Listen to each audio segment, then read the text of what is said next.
Can you retell everything Strahd told us last time? Yeah, I will, definitely. I could talk to the 6 Strahds one more time. Yeah. I know. How many of you went back and actually listened to it? To the conversation with the Strahds. I meant to, and I forgot to.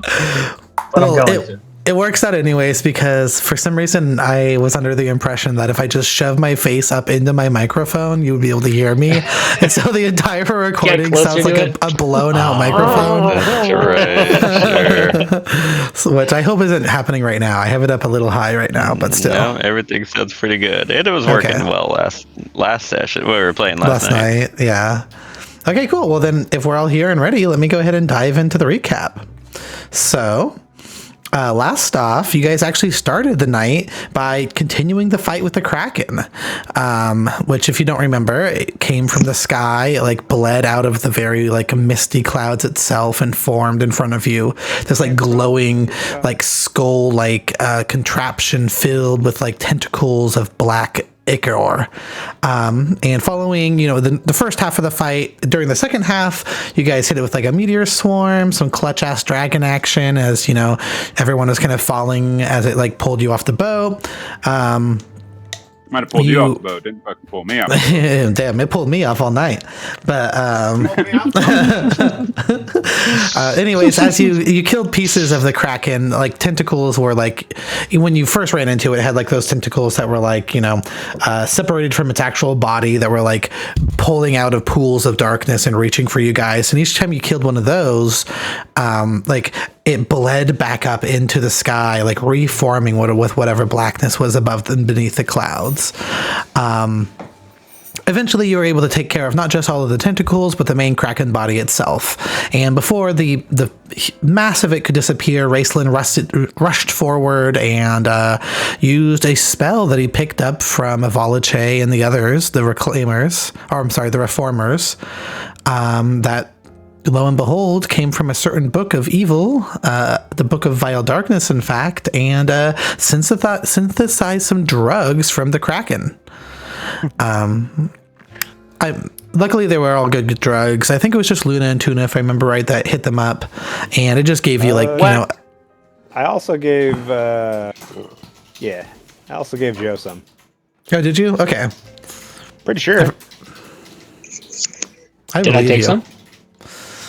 Maybe not. I don't know. I don't have it in my notes, but I might have also missed it. I don't remember taking drugs. Yeah. Maybe you were joking about it. Denalia's high as hell right now.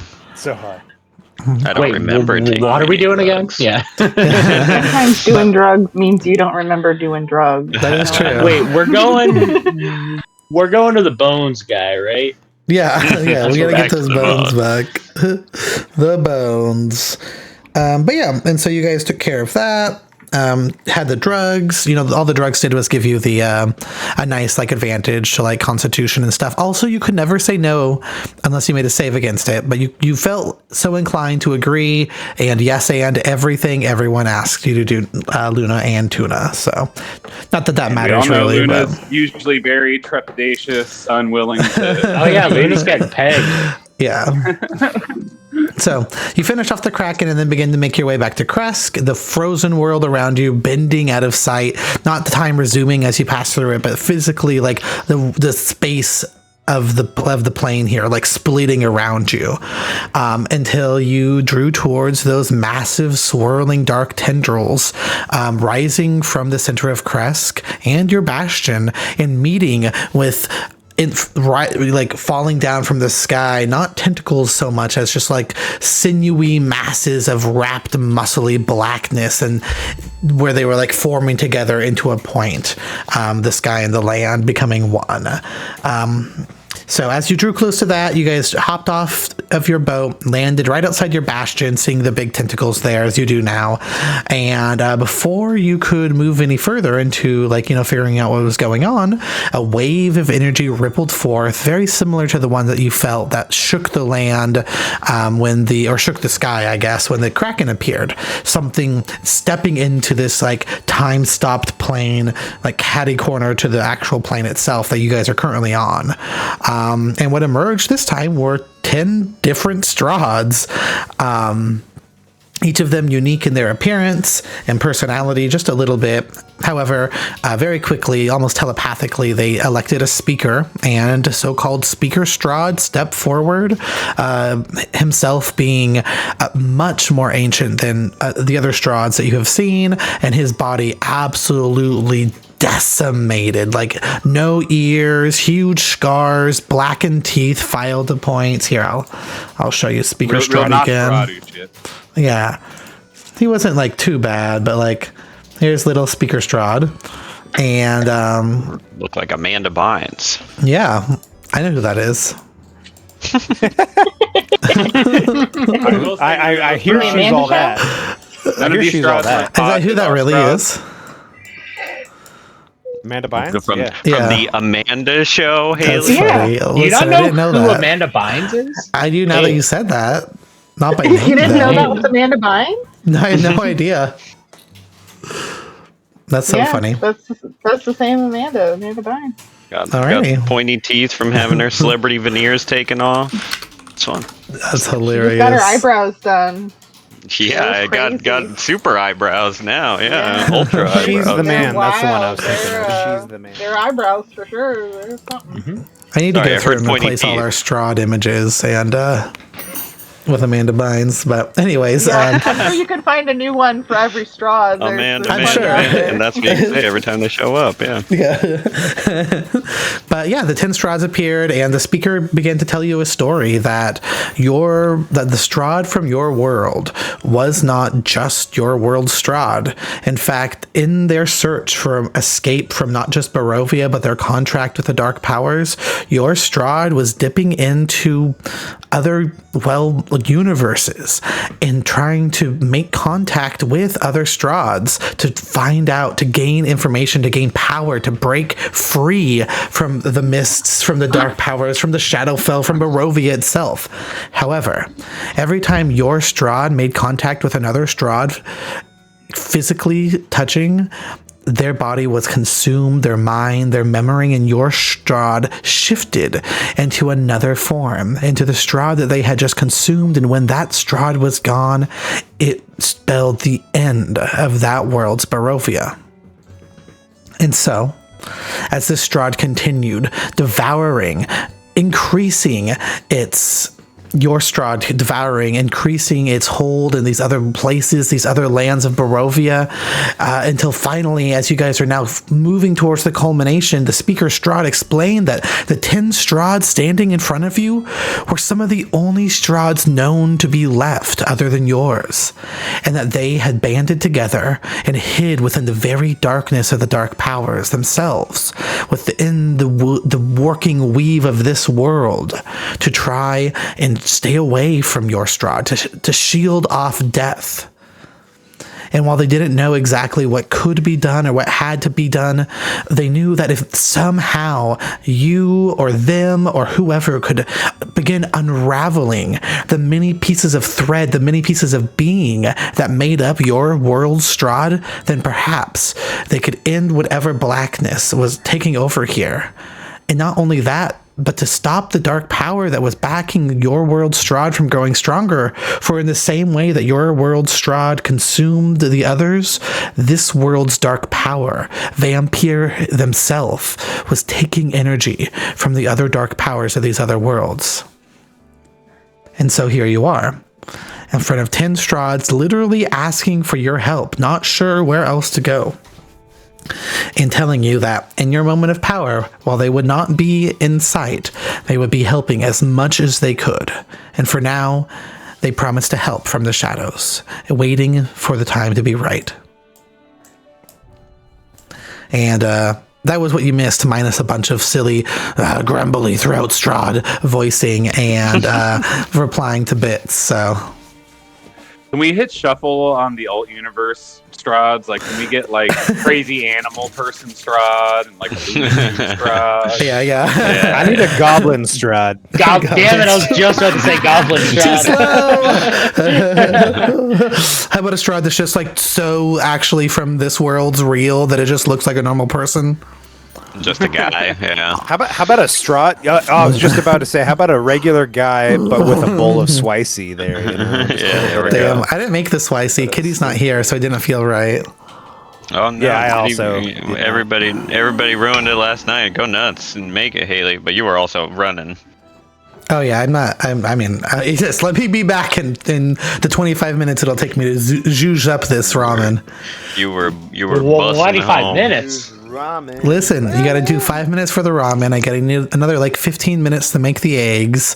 I need to, prep the natto. Yeah, about 25 minutes probably. Wait, you don't just crack the eggs and drop them into the pot before you stir fry it? It depends. Sometimes what I'll do is I just like sift the whites out and I just use a raw egg yolk on top. But other times I want sift the whites out. But other times I just like it like soft boiled. Yeah, soft boiled. Hey, and would be half's like- pretty I don't good. give a fuck about that white thing over there. All right, Best all way to set right. the whites up. Well, with that taken care of, the shadow Strahds, the 10 Strahds disappeared back into the shadows. You also asked a question about what lies at the heart of Castle Ravenloft, Dina. And you learned that there lies a thing called the Heart of Sorrow. An almost like phylactery-like object for Strahd, this world's Strahd, helping them mitigate damage and mitigate harm to themselves by pumping it into that, a collection of hundreds, if not thousands, of souls bound to a single object. I'm really glad that I did that because I don't know if we would have known about that if I didn't. After that, you guys, I know it is beneficial, but after that, you guys went to the inn and you saw there one of the very few pieces of land in this entire, plain right now that wasn't frozen in place by the Huntress. And when you walked in, everyone was downstairs. Here, actually, in fact, let's look again. Let's take a little moment here and we can just look at everyone again. Why not, right? But everyone was downstairs. You had like your people that helping you, your Bastion helpers. You had, your kiddos. You had the cats. There was Anya. There was all of these people: Ivalice, Ilamir, Legalai, Mordenkainen, the Abbot, Exanthader, all of your generals, like just so many people. Taylor Swift and Dmitry Kreskov, the Burgomaster. All of the booze hanging out here. Jarsgard. And when you got here, everyone was just like told you the same thing, that they were so happy to see you, that they were, glad people are safe. And the only reason they were here is because the voice in the moon, quote unquote, guided them to the Bastion just before the fell event happened, before the world froze and everything stopped. And of course, a few people being from Faerun originally, or at least familiar with the plane, since not exactly from Faerun, but still, mentioned, including Morty, that it was Selûne herself that guided them here. And so in the moment, Luna, you gathered everyone up, asked for a moment of prayer, and you reached out and invoked the power of Selûne to help guide you on your way. And after that moment, not only that, you all made an amazing performance full of music, flair, and even little Felix, who just beginning learning how to play, joined in, and you massively inspired everyone within these walls of the inn. Which when we flip back to your actual characters, I'll remember to put the inspirations on, but after that moment of quiet, followed by the moment of pure rejoicing, Morty stepped forward and explained that something needed to be done, that all of them had gathered together here to act as a force against the darkness, to help you fight back against whatever was trapping this world in its perpetual nighttime. Mordenkainen offered to help lead troops of multiple Mortys.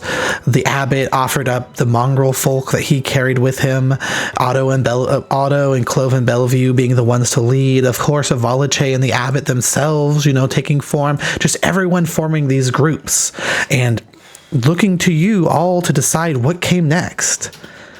And after a little bit of conversation, you had some options. it was tossed back and forth on whether or not you guys should head straight to Castle Ravenloft and try to take care of the root of the problem. This where it seemed that the mass of tentacles, both from the sky and from the ground, were forming into a writhing, undulating, like cloud of darkness covered with eyes, which you assume to be, the root of the matter. Or you could attempt to poke holes in the main structure by pulling up the minor roots around you. 4 of them within sight, able to be seen when you are in the airship. 1 of them in Kresk itself, currently in the beginning to tear Kresk to pieces.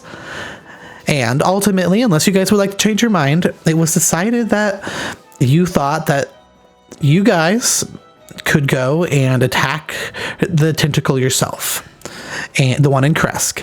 You could attempt to free it, destroy it, or whatever needed to be done to remove its power from Kresk to save the city, and also kind of gauge on how powerful it was and if it was worth it to send your battalions of individuals in a dropship style to the other 3 locations while you all headed to Castle Ravenloft to finish it off. And in that way, maybe defeat all 4 of the minor tentacles before taking on the major pillar.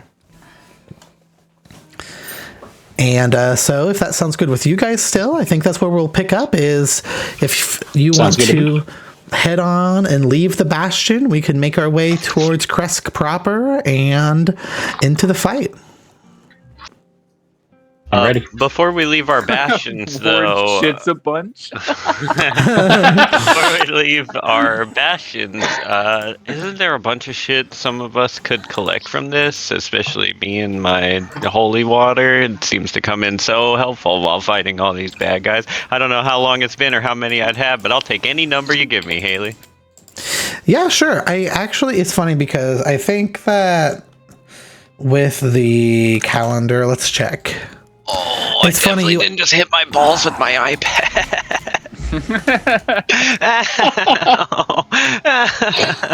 Ow.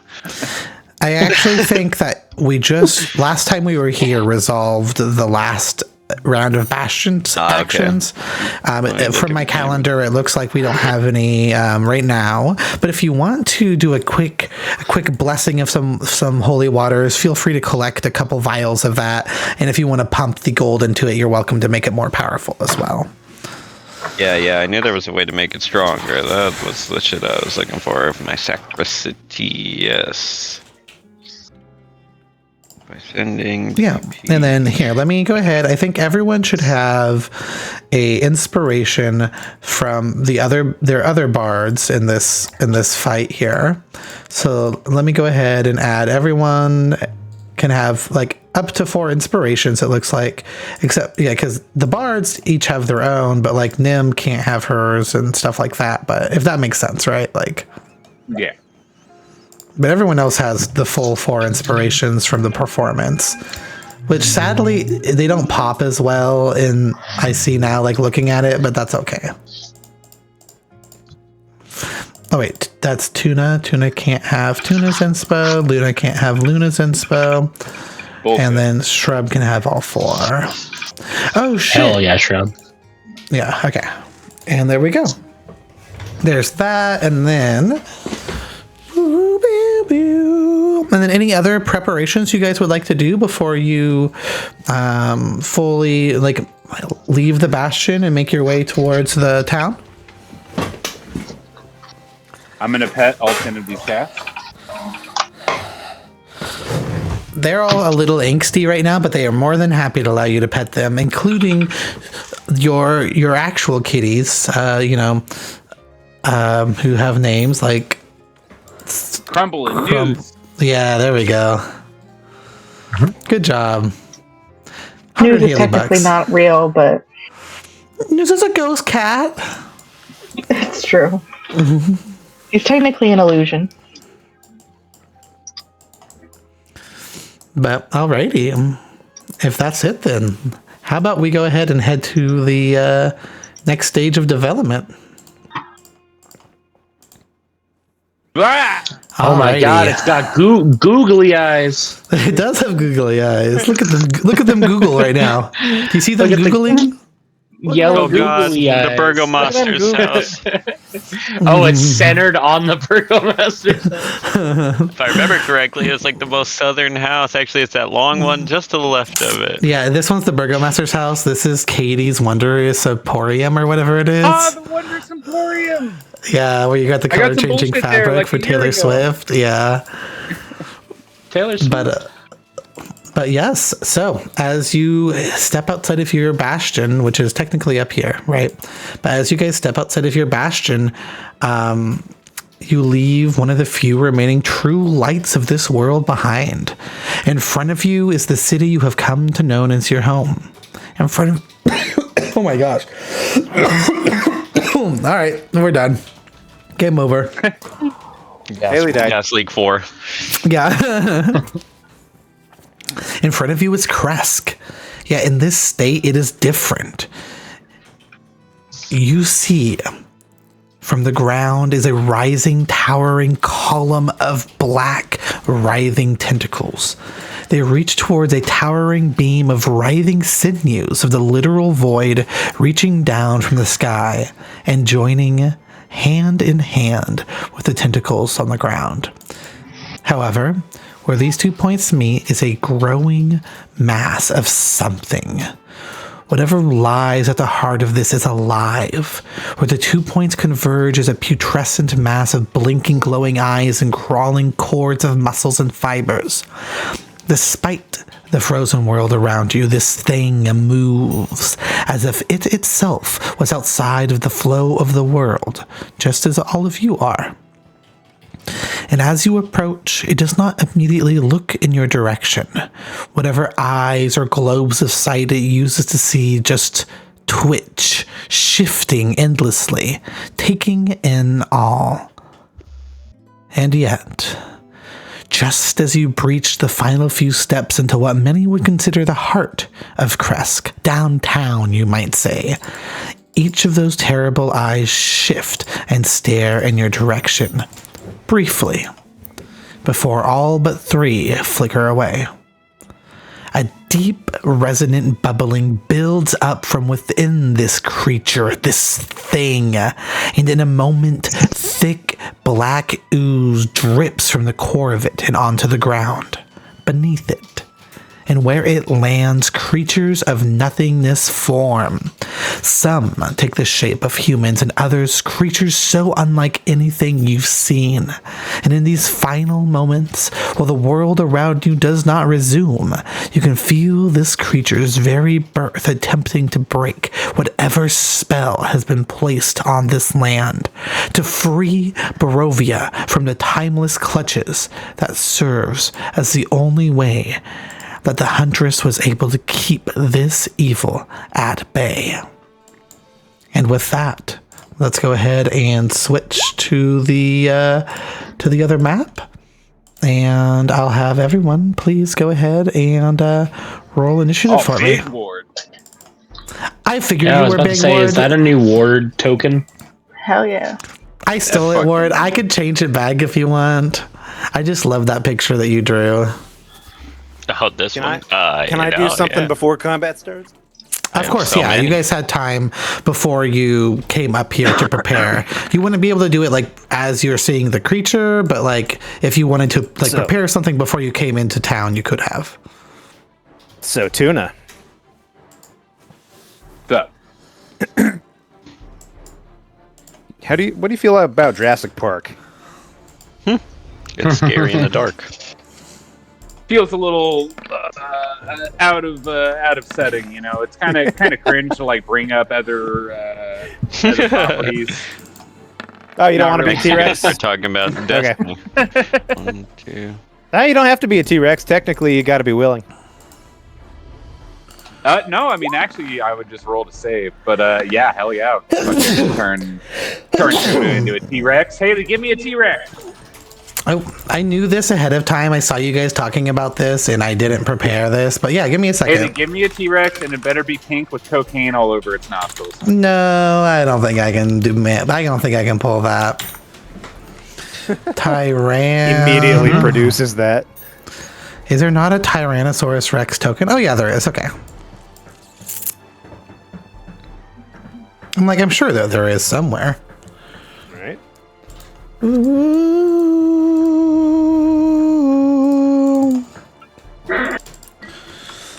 Tuna Rex is its name. Yeah. And give me a second. Should be at the top here. Let's assign that to our good friend, Mr. Nathan. As Tuna transforms into a T-Rex, he's gonna look down at him and say with his T-Rex mouth, "Want to try something weird?" Like what?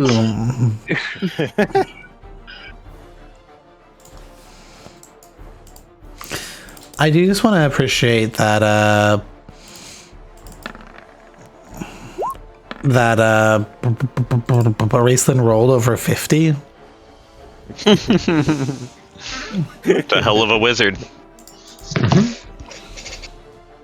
51 initiative.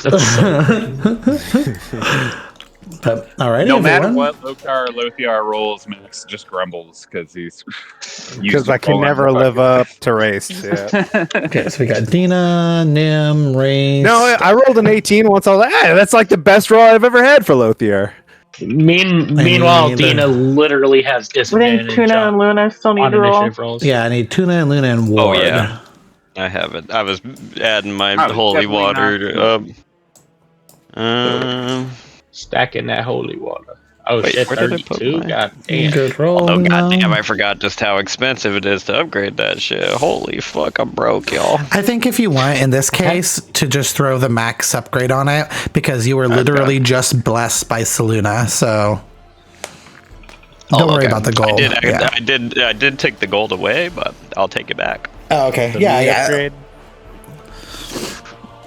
All right. I have a feeling gold isn't going to matter anymore in this campaign. Yeah, exactly. I was like, we're close enough that I would Yes, just I juice do. the grenades as much as I could. 35. I think the only thing is 86, that it's I'm okay. allowing you to use gold in place of like crap components for diamonds and stuff for revivify and stuff like that. But 86.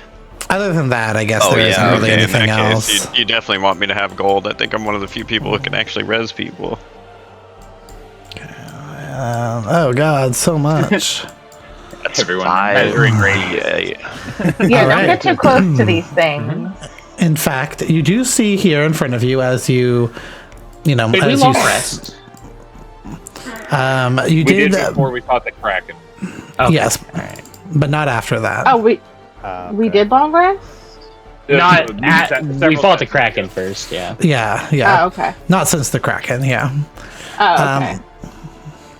But yes, you do indeed see this creature here in front of you. This, and if you could call it a creature, a personification of darkness itself, a collection of eyes and sinews and muscles and tendrils and just black and ooze just wrapping around it, living in a way. 3 eyes staring at you and the others, hundreds of them, wandering aimlessly. And so I think that's everyone. Actually, Ward, I don't think I have you in here yet, do I? Yeah, no, I did not roll. I did Okay. not. Here we go. Wabam. Boom. What the fuck? So used to Alrighty. ISIS getting top billing. I know. This is bullshit. Well then, let's go ahead and start with, of course, our good friend Raceland at the top of the round, buddy. Do you have sight, by the way, John? Oh, you do. Okay, cool. Yeah. So these guys in front are bad too. They look bad. Yeah. Yeah, well, you I'm see in just front gonna of drop you. a fireball here. All right, that sounds good. Good classic start. As you drop a fireball, you see, before you drop the fireball, I should, let me clarify. You see in front of you where the ichor hit the ground from this creature. Indeed, more shadow-like creatures rose from its depths. You would recognize at least a couple of them as being, I don't know if you've seen a shadow demon yet or not, but I want to say you have. I can in the roll an castle. Arcana for it. Sure, make an Arcana check. I don't know why I'm having you roll because I don't think you can roll beneath the 20, so. But it feels good, I bet. So go ahead and make an Arcana check. Incoming That was 44. 28. Oh shit! No, I only rolled a 7, so I got a 28. You rolled a 7. Well, in that case, yes, you do see that those are shadow demons. Something, a fiend in nature, however, made of demonic shadows themselves, shadows from which has passed. And on either side of it, wraiths, and a creature in the middle with a 28 that maybe you have not heard, that you have only heard of before, never seen, Raceland. You would recognize this as a shadow soul carver, a creature from the fell plains of the Shadowfell itself. And rising from each of these creatures, almost like a little antenna out of its head, is a thin tendril of black mist. And that mist launches itself back and then spider webs in a complete swirling, almost bubble around whatever this is, this anomaly-like creature in the center. And so, with that in mind, as you see what you see, please feel free to roll your fireball if you want. I'll drop some dexterity saves. Now you made me scared, though. Sorry. Now I'm not sure I want to do that. Bracelet scrolling all the way to the bottom to click Meteor Swarm now. I was thinking Dark Star. Listen, you only That's what have I'm so gonna many do. 9th level spells. Oh, you're gonna do that? That's what I'm gonna do. No, wait, Maybe guys. I will- We're fighting a finger of God. We still got to go fight gods. I know, Don't I trap know. our biggest spells yet. I'm just thinking. I'm thinking here.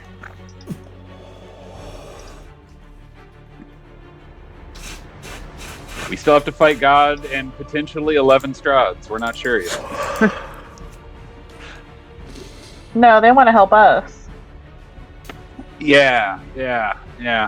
We'll see. That's interesting. Oops, not that.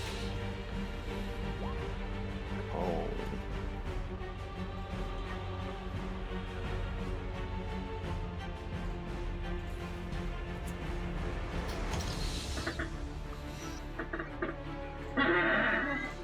Okay. So I'm gonna do Luna, something you're a on bit deck. different here. Alrighty, what are we thinking? I'm gonna. No, it's actually called Pick Me Up Powder. So I'm gonna make my way over here. Alright. As you loop out of existence and reappear next to the house there.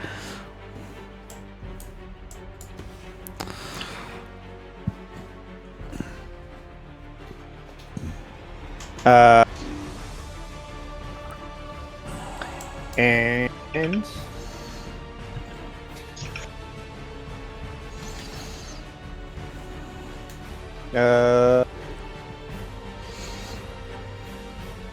I think I gotta take another step forward.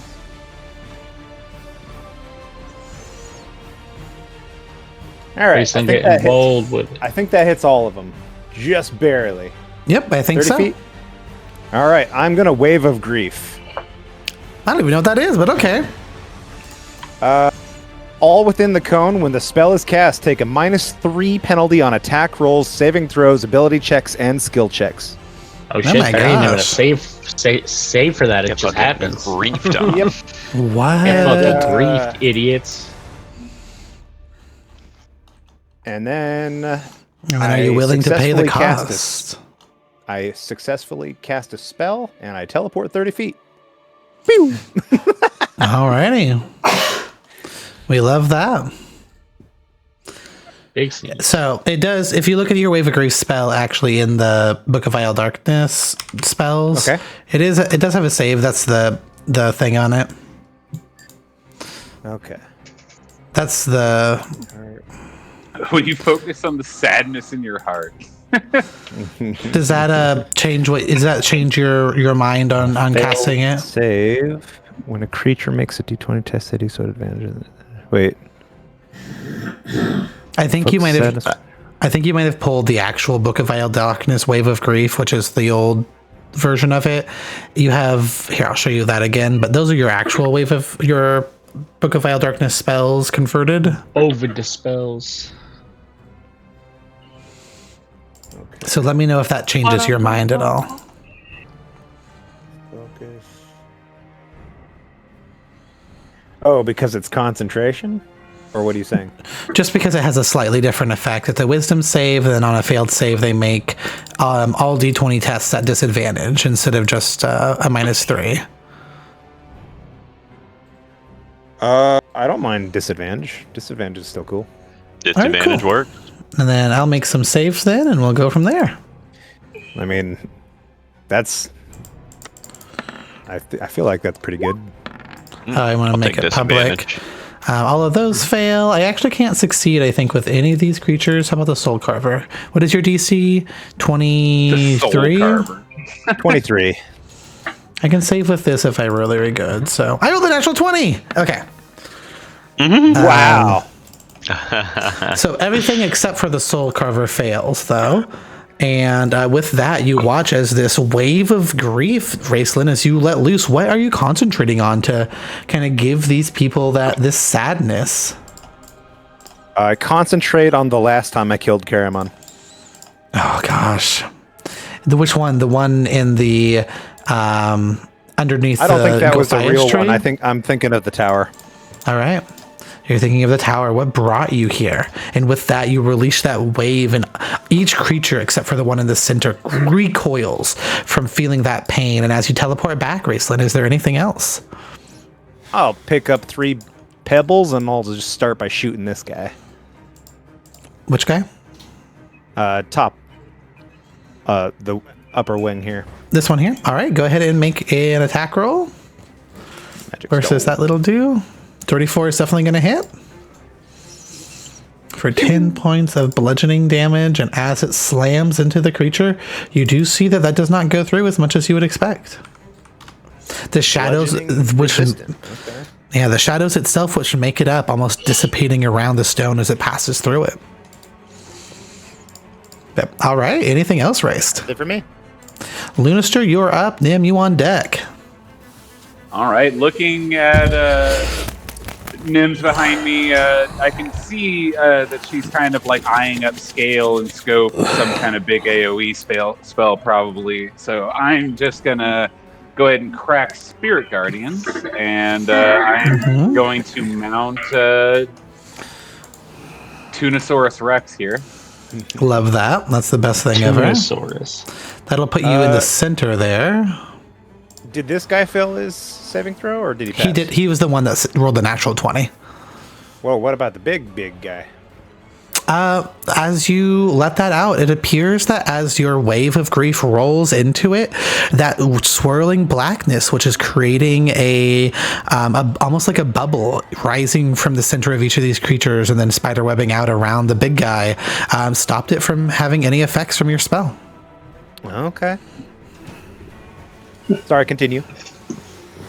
And then Lunas is going to use his free object interaction to see if he can stretch out far enough to drop a little cocaine in Tuna's T-Rex nostril. And Gonna have to put a whole trash bag in there. Easily.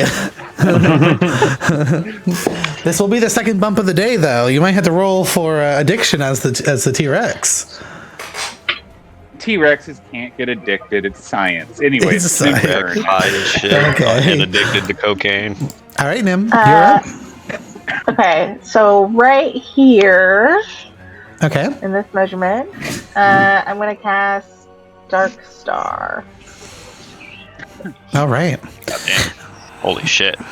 I will say that as you begin focusing on that spell, you do feel almost as if you do feel that you're almost like your connection to the weave itself is faltering as you kind of reach out and push your focus towards the center of this creature, putting that spell on the other side of this barrier. You almost feel, I guess, actually make an Arcana check now. Okay. And make it with advantage because of Karen Yorm being your your benefactor. Okay, well a natural 19 is great. So yeah, you feel your connection as you begin casting Dark Star, and you've done this a handful of times. You know what this spell should feel like, and so when you're about to release it, before you release it, you realize that with the target being on the other side of this whatever miasmic barrier of darkness that these creatures are emanating, you would know that this feels like it's going to fail if you let it go. Oh, okay. You can. You are more than happy to place it anywhere that's not directly like inside of this creature. Yeah. Okay. Like it can emanate through it, but yeah, like that would be fine. Like that instead. Perfect. Well, give me just a second to pull up the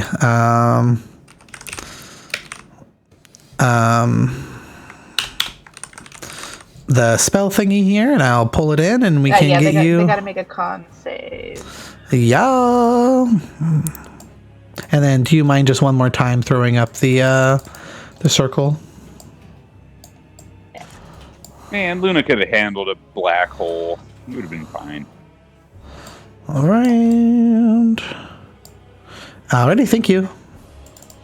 And as the literal site itself disappears from this from in front of you, as all of these creatures are wrapped up inside of it, what is the save? I'm sorry. A con save. A con save. All right. Let's make some con saves with disadvantage. Oh yeah, yes, for all of these guys. So let's make a con save with disadvantage. 1, 2, 3, 4. 1, 2, and the Soul Carver without disadvantage. Oh, it didn't roll. I thought I checked it. Okay, well, what is your spell save DC actually? 18. I don't think. Okay, so I think all of those are fails no matter what, except for the Wraith. I just don't have disadvantage checked. Okay, so this will be a straight roll for this guy, which is still a fail. And then for the Wraith that succeeded, technically, let me roll one more time for Constitution. And that is a fail, so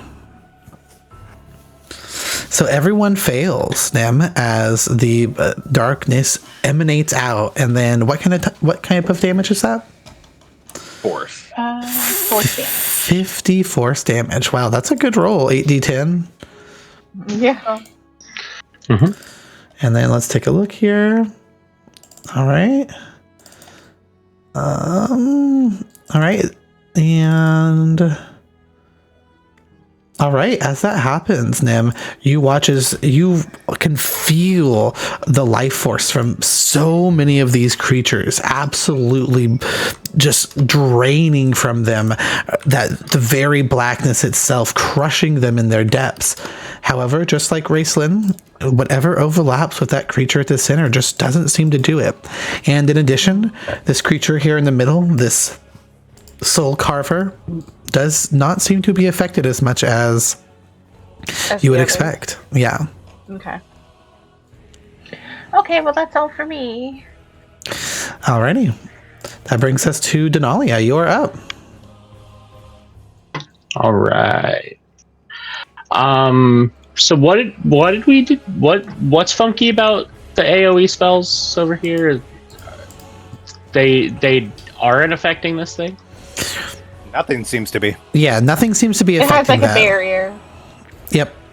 A barrier, kind of like little tendrils of like misty blackness is rising from the brains of each of these creatures and forming a barrier of mist around it, around the main guy. So we need these creatures first before we can get to the big guy. Yeah. And then in addition, Nim, if you wanted to communicate it, it seemed that when you tried to cast a spell that targeted beyond that barrier, more or less, which is just like on the inside of this creature's token, it did not seem like it was going to. Yeah, it was fail.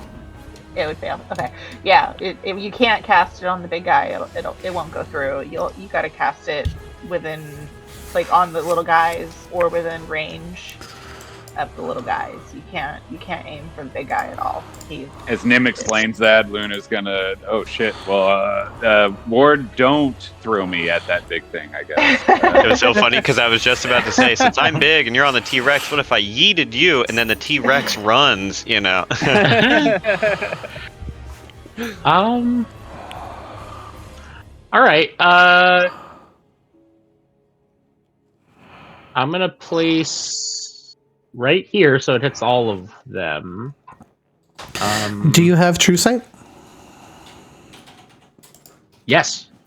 All right, then yes, you are able to see through into the heart of this. I know I do. I just have to see. Okay, so hold on, because I only have 30 feet. So. Oh yeah, I can get up there. So yeah, I'll step right over here, and then I'll cast it because I definitely got 30 feet. Yeah. Okay. So I could see them from here. And I'm gonna cast. Wait, why did it go off my spell? No. Where is it? Okay. I'm gonna cast Wall of Light. Ooh, that's cool. In a I don't black even know what that hole, very does.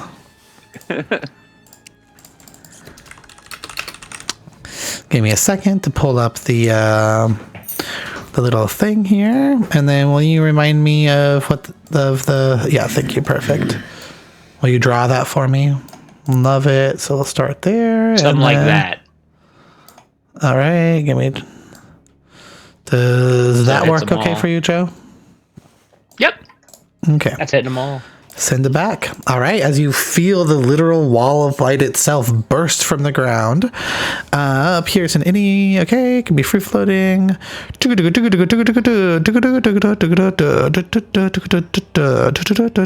through it. Okay, when the wall appears, each creature in its areas must make a Constitution saving throw. All right. I suppose can I say I went sicko mode first? Yeah, that's fine. No And then I worries. cast that. Okay, yes. So I went Yes. sicko mode with a bonus action.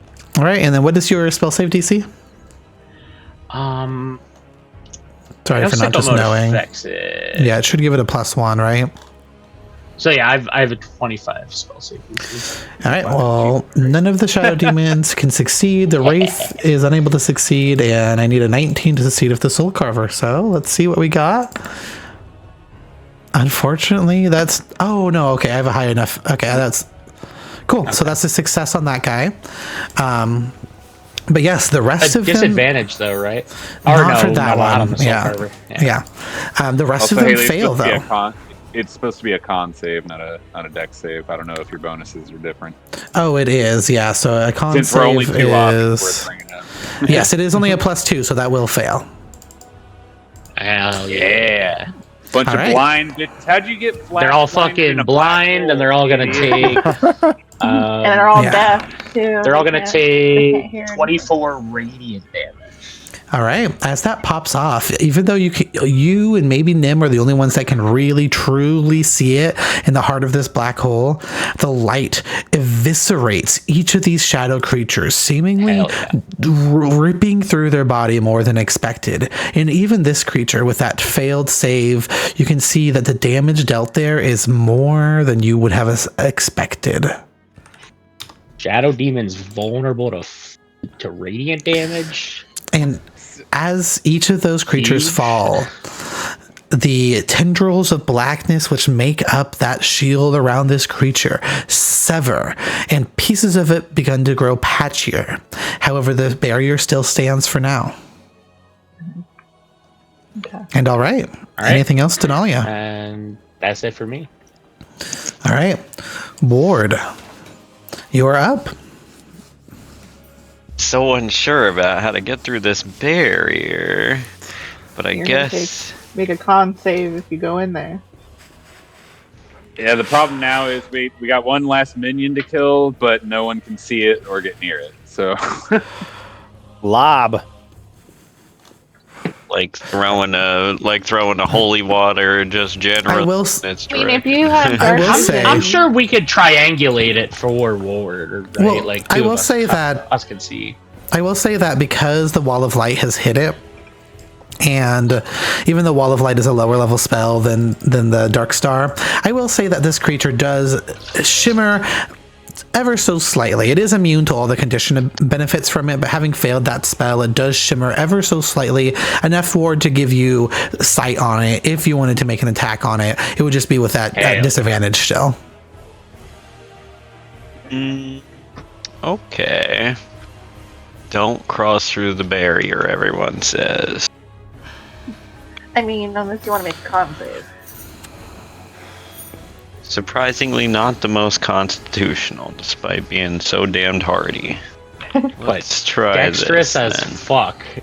I've seen I got Dex board going You out have my a bunch ass. of make it through a inspiration, so- Actually, you know what? That's true. I've got a 20 in Constitution. You know what? My big ass is going through that wall. Oh shit! Hell yeah! Word. Into the heart of the Dark Star? Yeah, let's do it. Oh, Hell jeez, yeah, okay. Take it. All right, Oh, Ward. should I not? Now you're scaring me. Fucking Never Ward mind. being reckless Okay, yeah. today. I'm gonna approach the edge of it and try just blasting at the shimmers you Ward's described. edging. Yeah, sure. If you want to make an attack. Yes, my laser is here somewhere. Oh, actually, just make a straight roll because you should have disadvantage from it being inside of it, but with it being lit like that, it's advantage. So go ahead and make a straight roll. And a 27 will indeed hit. Hell yeah, Ward. I'll take a knee and blast, and yeah, 27 hits, you say, huh? For That's 23 radiant points of fuel. radiant damage, and as it hits, it indeed seems like it deals extra damage. And as this shadow creature literally is torn apart and incinerated by the radiant light from your laser rifle bursting out of it, the barrier around this creature grows even patchier. And you can see that while it hasn't fallen completely, its three eyes seem that are locked on you, has many more of them that aren't looking at you, but the three eyes locked on you seem to be ever so slightly uncovered by the barrier, as if in a moment of weakness here. So with my second attack, I'm gonna take aim and shoot an eyeball. You gotta be sucking A and fucking me. 15 just You have hits. inspiration. Oh, Hell yeah. I do have It is a inspiration. very Hell big yeah. creature. It's a That's big true, creature yeah. with a big old eye. Yeah, that makes sense. And All right, yeah, well then take this in the eye. you can see as it Ward slams knows into the everything with eye. eyeballs doesn't like getting shot in the eyeballs. No one likes getting shot in the eyeball. But yes, as that laser beam launches out and slams into this eye, it pretty much, that pure radiant damage is more or less absorbed by the barrier. However, it ever so slightly pierces through into the eye itself, and you see it absolutely begin to crumble in on itself, oozing and puckering and then popping, and the barrier falls. As the barrier falls, would it take Dark Star damage? It would indeed. So let's start there, why don't we? yeah. If we could please get a save going. What is it? A Constitution saving throw? Yep. All right. That was a bad roll. That is a 31. So it will, Boo. and it will Why is it so take. constitutional? Good question. So you do see, however, it does not take all of that damage, but it will take, and not only that, but it takes again half of what you would expect it to already. Half of half, yeah. So 16, 8 points of damage. Okay. Interesting. All right. And then I don't think it's close enough to the Wall of Light to get a proc on it. But already, Ward, I think unless you have a bonus action you'd like to do, is there anything else? Yeah, with the bonus action, I will Can I inspire. have concentration on Dark Star? Yes, if you would like to, you can drop concentration on Darkstar. Knowing that it's N- not going to n- do that much damage, I should. So Nims, that other people can get in there. to metagame, maybe we should at least let it take its turn in case it shits out a bunch more shadow babies on its turn. You know what I mean? I you guess can that's drop fair. you can drop concentration and like instantly. It doesn't take a resource. So if it Mhm. gets That's to fair. Raceland's turn and no shadow babies, then yeah, you can just. Okay, that's true. I didn't think about that. I guess I will just inspire. I think we're all inspired. Yeah, I think I think we're all at Everybody's max inspired to the already, tits. yeah. Okay. Everybody's All right. Well, Wait, where's Shrub? Hey, Haley. Yeah, Haley. exactly. Look, Now it's Shrub's right Shrub's there. turn. Yeah, Yeah, I guess Shrub- it is Shrub's turn, but I wouldn't want Shrub to get eaten by a giant thing. Oh yeah, that's right. I Throw forgot Shrub all in the black hole. well, Shrub Shrub's got a enlarged. very interesting item that we may have all forgotten about. Shrub holds the holy symbol of Ravenkind, which has turn undead, hold vampire. It's I got didn't know sunlight. Shrub had items. You got Unfortunately- we can all see each other's items. You Oh, can, no. yeah. Unfortunately, that was lost when you guys finished the reconsecration of the Thanes. I Yeah, it's the forgot. only item that Okay. didn't. we had to burn our MacGuffins to complete the. Yep. Yeah. The only one that stayed was the sun sword, the sunbeam sword. But even that Okay. was changed and purified in a way. Okay, well then Shrub at the very least is going to just hit as many people as possible with the old bless. I think that's 3 creatures. Yes. I believe so. Yeah, who would you Alright, like then we're to gonna bless? do a little bless action. We're gonna bless gee willikers. Guess let's just do Raceland, Denalia, and Nim. Raceland, Denalia, and Nim. Alrighty. That sounds good to me. Let's get a blessing going on there. Raceland. Get For shit whatever on, Luna. reason, Shrub thinks that Luna and I are the most confident. You know? I could still use Get fucking shit on, Luna. But alrighty then. And then would you like to move anywhere, Captain Shrub? No, but he will take the unassuming form of a shrub. Yes, that makes sense. All right then. Tuna Rex is up, and Raceland, you're on deck. Tuna charge! Move out of the way, Gina! And Tunosaurus Rex is going to go ahead and use his action to dash.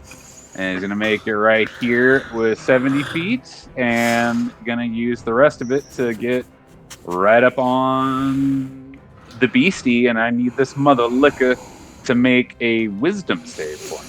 That's a great use of That's it. terrain there as you stomp through the buildings, through Taylor Swift's house here on the edge, and right here. Hulk barreling. Now he's never gonna make us anything again. And then what is the save? I'm sorry. Wisdom save. Right. And this is for a spell, so Yeah, for Spirit Guardians. wow, that was 2 terrible rolls. 19? Just succeeds. Fuck off, Haley. Damn, okay. So and this is radiant damage? Yeah, it's a saw a trail of scrambling Lunas try to keep up with this dinosaur. All right. In this particular case, this is halved and then halved again. How much? 16, 8, 4 damage. Oh, come on. Alrighty. And then anything else, Tuna Rex? Nope. All right. I don't think. Yeah, dinosaur doesn't have any bonus actions. So. All right. Raceland, you're up. All right, I'm going to move forward here and Wait, did it? cast. This big thing didn't have a turn? I'm okay with that. I'm just making sure. Yeah. 18. I think its immunity shield was still up when like it. I don't think it was attacking when its shield was up. It's but on turn now- order 18. Now it might. Yeah. I'm going to drop a moonbeam on it. Alrighty. Let me go ahead and pull up the moonbeam. Hell yeah. 2 sources of light up in this dark star. That's what I'm fucking talking about, y'all. Excuse you, the like 30% of the spiritual lunas that are glowing inside of it, and my spirit guardians, sir. 3 sources of light. It's ma'am to you, Bob. And then where do you want it, Raceland? Does it matter? You just want it on top of it? Yeah, basically. But I also wanted overlapping the dark star and out as well. So maybe like that? Maybe like right here. Oh, like right there. Okay. Yeah. Boom. Half in, All half right. out. There is the And then- moonbeam. Then diagram this boss. Consultation Fuck yeah. save. Yep. And then I will teleport behind Ward. and I'm gonna raise my Celementier staff. Oops. Don't worry about that. Uh-oh. What the hell? What was that? What the hell? I didn't get to read it in time. I didn't get to read it. Okay. Okay. Well, for some reason, it wasn't making the con save, so let's make a con save again. Advantage, You have full roll. cover behind me, Raceland. That's a 31, so does that succeed? My spell casting is 25, it looks like. 23 or 25. Yeah. Yeah, okay. So that it'll probably take, succeeds. take half of that damage. And the damage is... I clicked on it. I don't know why it didn't show up. Click. Click, click, boom. Click, click, boom. Click. I don't do that. You just want to roll 2d10. Okay. How's 18? 18, that succeeds, and it, just like before, it's halved and halved again. So, let me go ahead and put this in here.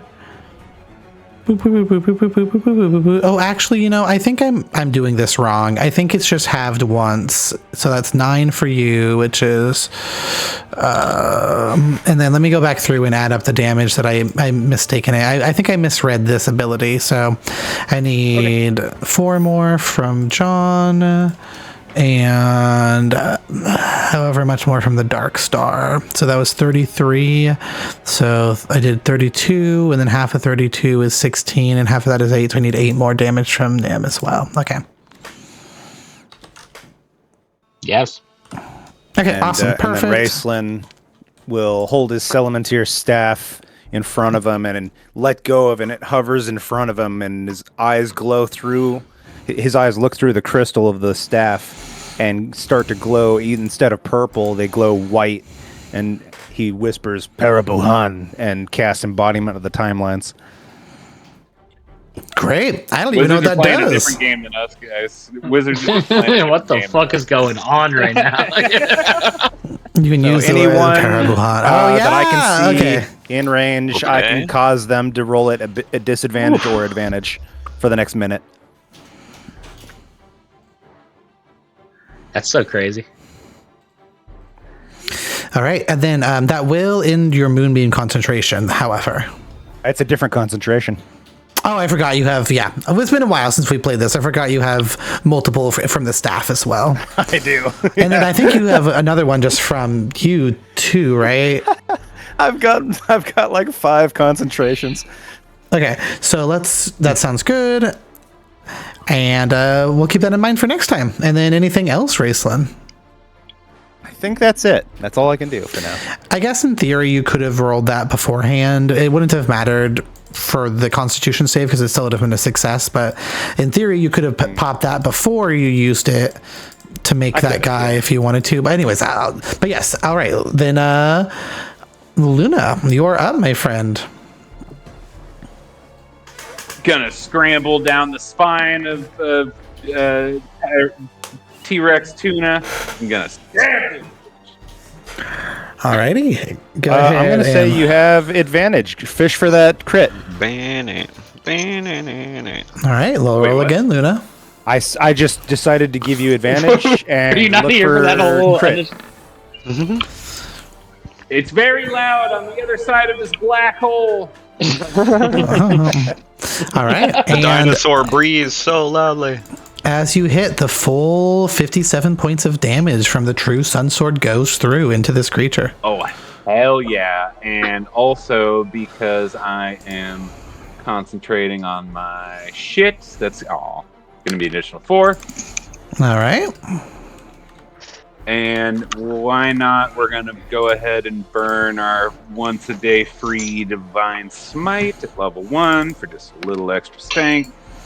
All right.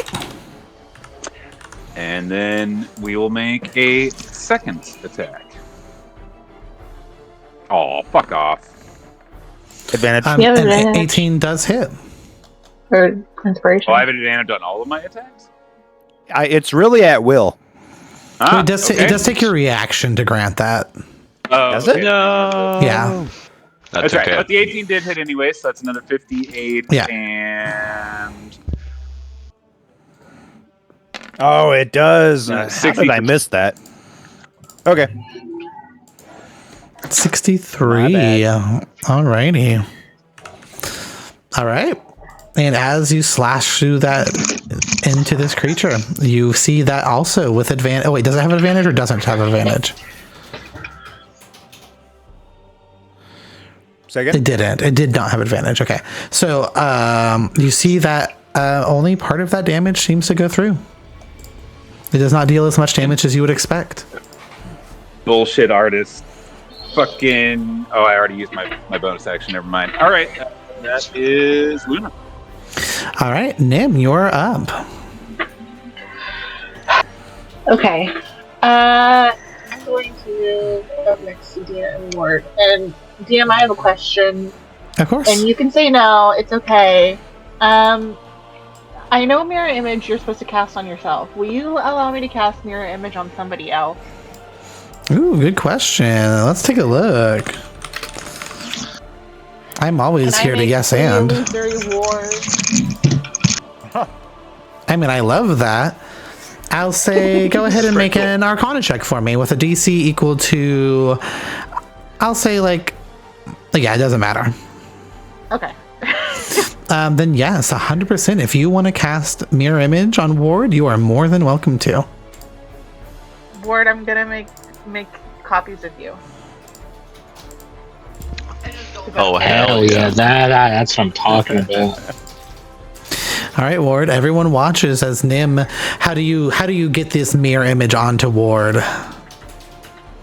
I'm gonna walk over to Ward and just gently put my hands on her biceps and just have to reach rub really high up. glitter all over her biceps to make some mirror images of herself.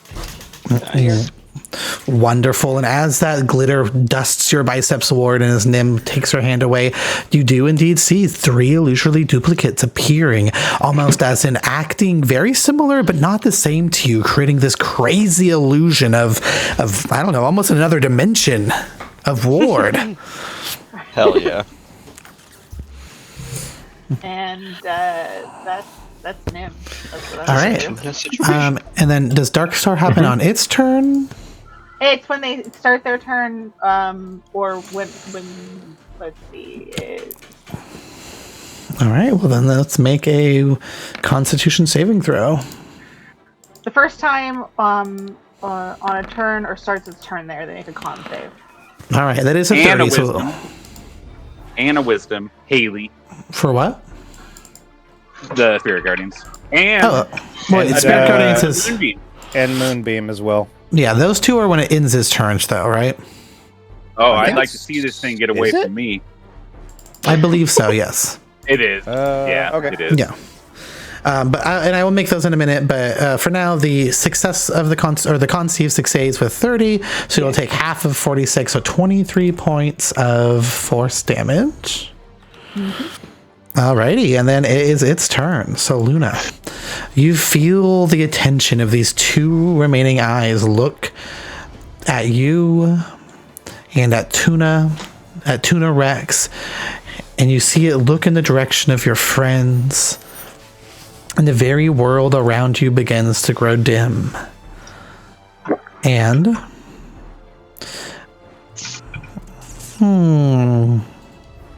You fucking wish, pal. Sorry,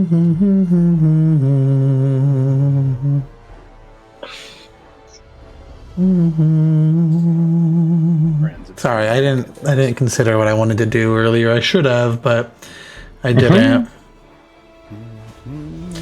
All right, at the start of its turn, I need everybody, I think, within 60 feet of it, which I think is most of you.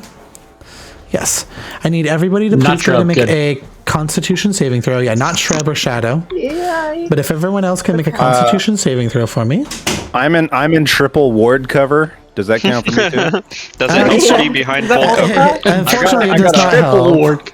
I got a triple ward cover. But we all have advantage, right? Max? Doesn't matter. Roll. No, unfortunately, it doesn't work that way. I missed On the save, reaction you part. said, right? Yeah, it would have been too powerful that way anyway. I'm gonna use one of my inspirations. All right, please feel free. Hell yeah, 10 is huge. Do you Oh, care yeah, which that's one? I'll pull off the symbol. No, I don't care which one. Just I'll take Tuna's off since Tuna's a T-Rex right now. But yes, and then what was your save then, Nim, total? 23 plus Ward's aura. Yep. All right. 27. That succeeds. I had like... All right, then yeah, everyone like a 29. succeeds. So go ahead. I rolled not very good on 66, but that's okay. Actually, I rolled okay. So everyone take half of 22 points, so take 11 points of necrotic damage, as the very essence of being in the proximity of this creature sucks the very essence from you. And then, did you roll for Luna and Tuna, John? Oh, I'm sorry, I misunderstood. I thought at the beginning it was eyeing either the two of me or everyone else, and I thought it chose everyone else. My bad. Oh, no, you're all good. No, there was everybody in a 60-foot radius, I believe.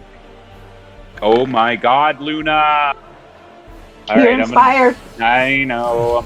I'm gonna burn an inspo. I can't believe I rolled a 5 and a fucking 6. All right, that doesn't matter. All right, hit me with it, Haley. Hit me with it, Haley. Do you care who's? I'm going to burn Tunas from you too, just because he's a thing. Sure. So yes, only 22 points of necrotic damage. Still only going to be still 11. Have. Yep. And everyone, don't forget Loktar in your minds. We all have that boon Loktar has, so all of us get. I was just about to bring that up too. Yeah. Alrighty, and then we're going to go ahead and I guess we'll target. I think I can target most of you. Well, hang on. That spell, does that trigger the mirror image? Do they have to roll a d6? Let's read it. I don't remember how that I believe works. that's only for targeted attacks. Yeah, I it is, think yeah. it targets them It's specifically. targeted. Yeah. Yeah. Basically, you target them, and if they have mirror image, they have to roll to see if they actually hit you or one of the illusions. Yeah, okay. Yeah, and their I wasn't AC sure. is like increased. It just farted in a 60-foot area. It wasn't trying to hit ward. Alrighty.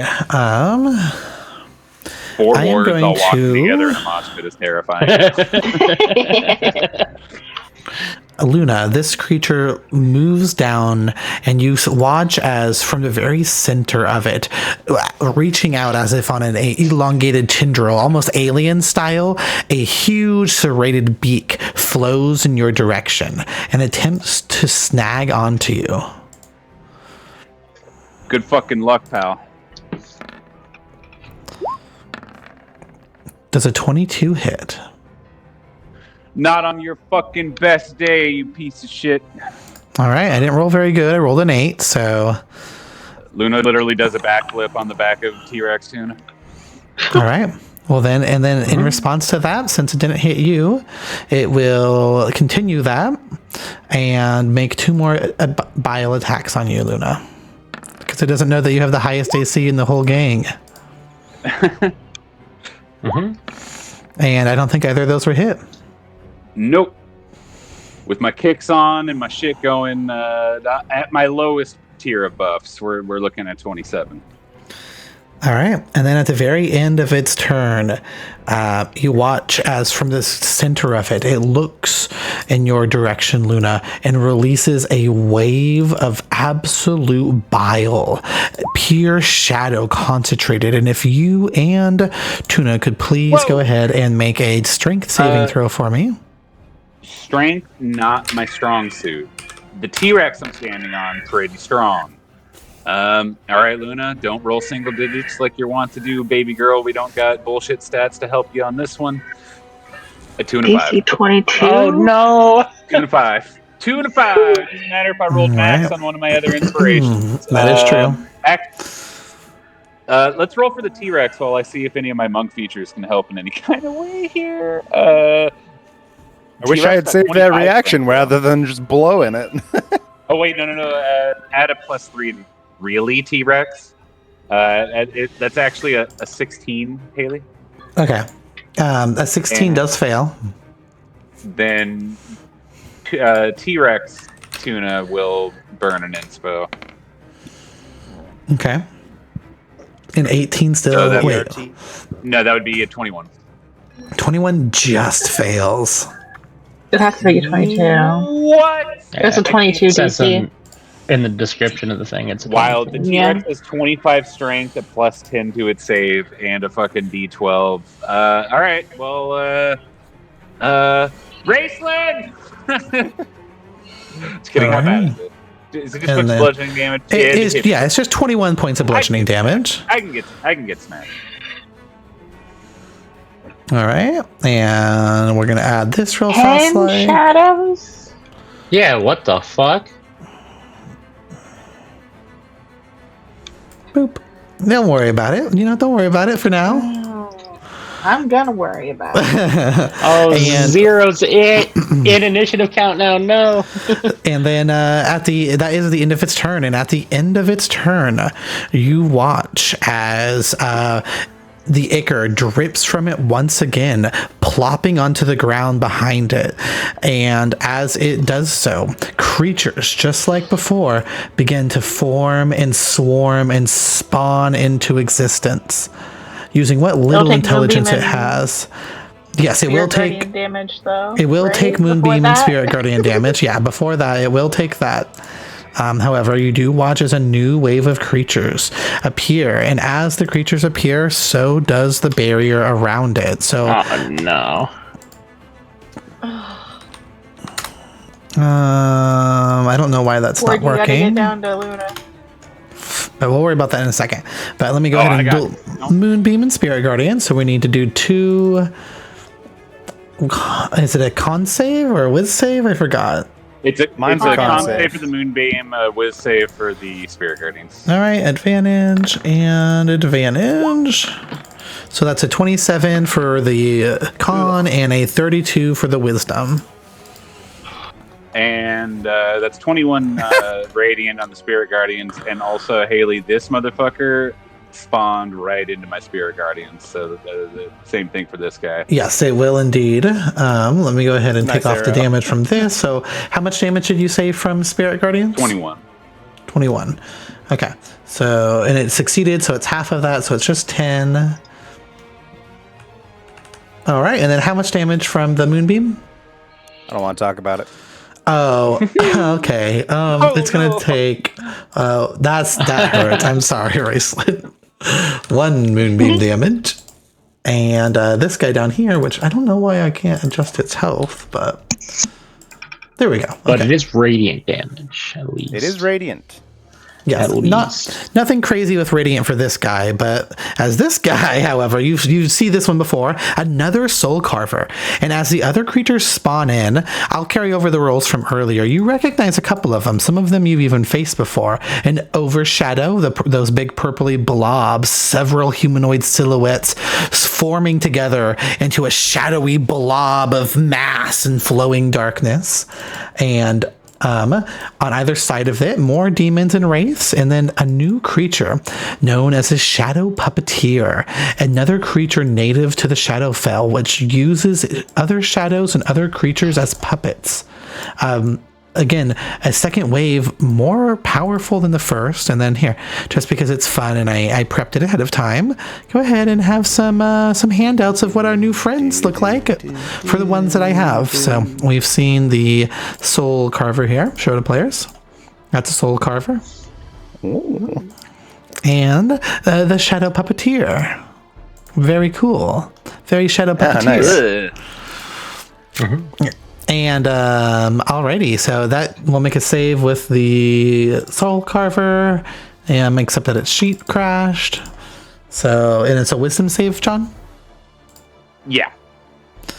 Alright. And for our Soul Carver, how about an 11? And then how much was the damage 21. again? 21. And indeed 21 does radiant. more than you would expect it to do. Oh, I always expect it to do more, baby. When you move Moonbeam, does it drag or does it teleport? It moves, but you did see as the barrier came back up, Raceland, that the moonbeam itself dissipated. Oh, okay. Very similar to Nim's first interpretation. When that barrier is up, anything inside of it seems to fizzle. Nullification. Sure. Yes, and then give Okay. me a second as I roll for some initiatives. If I was smart, I would have done this differently, but I didn't, and so here we are. Uh-huh. Y'all think I should drop the Dark Star now? Yeah, probably. I'll drop Can the you Dark move Star. Darkstar? Is that a thing No. or no? No. No, you can't That'd be move it. badass if you could, but Yeah. That would be bomb as fuck. I'm I gonna want to go be a ahead and shadow drop Dark puppeteer when I Star. grow up. Okay. You can go ahead and drop that. Get a little bit of your concentration back as well. And let me. Sorry, I'm just rolling initiative. I didn't mean to. I didn't think about it when I deleted those guys earlier that they also deleted their initiative from the turn order. So that's fine. All right, and then so it's Anomaly's turn right now. Boom. Okay, and then it's at the end of that's turn, and then that brings us to the Shadow Puppeteers. So I'm sure that everything is fine down here in this land, John. As both of the Shadow Puppeteers rise from the ichor that slams into the ground from the heart of this. And you can see again those tendrils of black miasmic mist rising and forming a new barrier around our friend here. And let's go ahead, I guess, and unfortunately,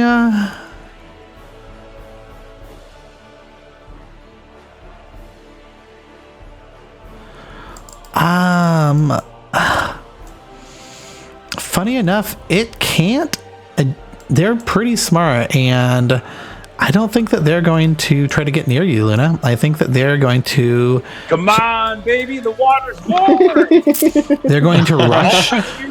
All my spirit lunas are popping ass right now. They're fucking twerking at these dorks. Yes, but they are going to rush to either side of this thing, the tendrils of darkness following them, creating a thin line of smoke. And that brings us to Dina. You are now up, my friend. All right. I'm gonna get right up here behind my little wall. All right.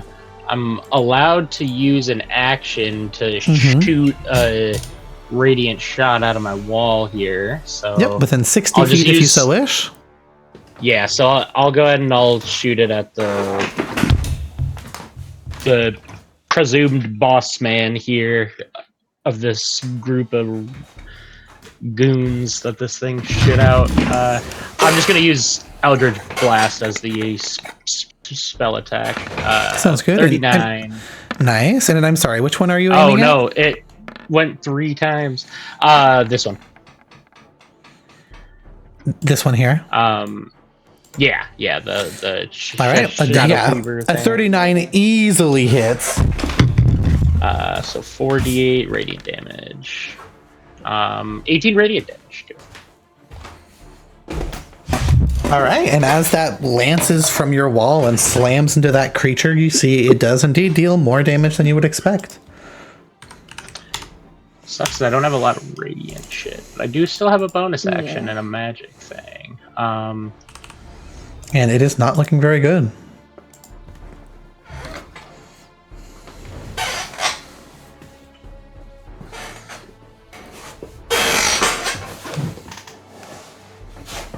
We saw it took half of fire. Half a bludgeoning. I guess I'll just I'll shoot. I'll just.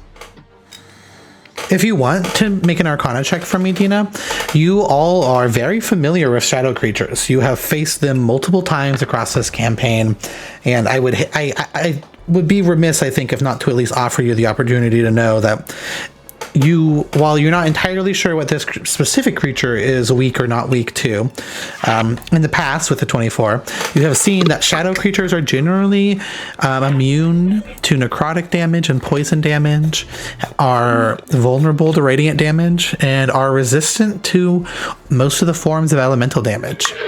Acid, fire, lightning, thunder, so on and so forth.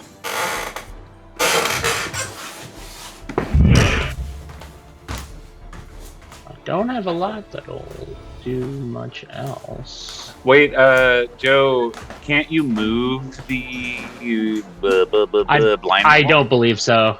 No. Can you ask them to think it's a nicely line up moving wall. around the light wall? Can you please form a single file line towards the light, please? You can, as a bonus action, launch a beam of light at something within 60 feet of the. Already did that. Okay, all right. All right. It I is only a guess bonus I'll, action, so. Yeah. Oh, it says action in the thing. Nope, it's a bonus action to beam somebody from the wall once it's up. Oh, then I gotta change that in the spell because in the spell it says action. Okay, that changes a lot then. Yeah, then I'll just hit an Eldritch Blast on it. And if you want, you already On the same rolled, one. and that's fine with me if you just want to use those to hits too. Okay. Unless you want to reroll so- specifically for maybe hitting a crit. I mean, that sounds good to me. All right, then go ahead and pop off another series of Eldritch Blasts. And then please, the downside of Eldritch Blast, please assign them ahead of time for me. All four go into the Shadow Demon. To this guy? Okay. Yeah. I will say that you did see that he was not looking great.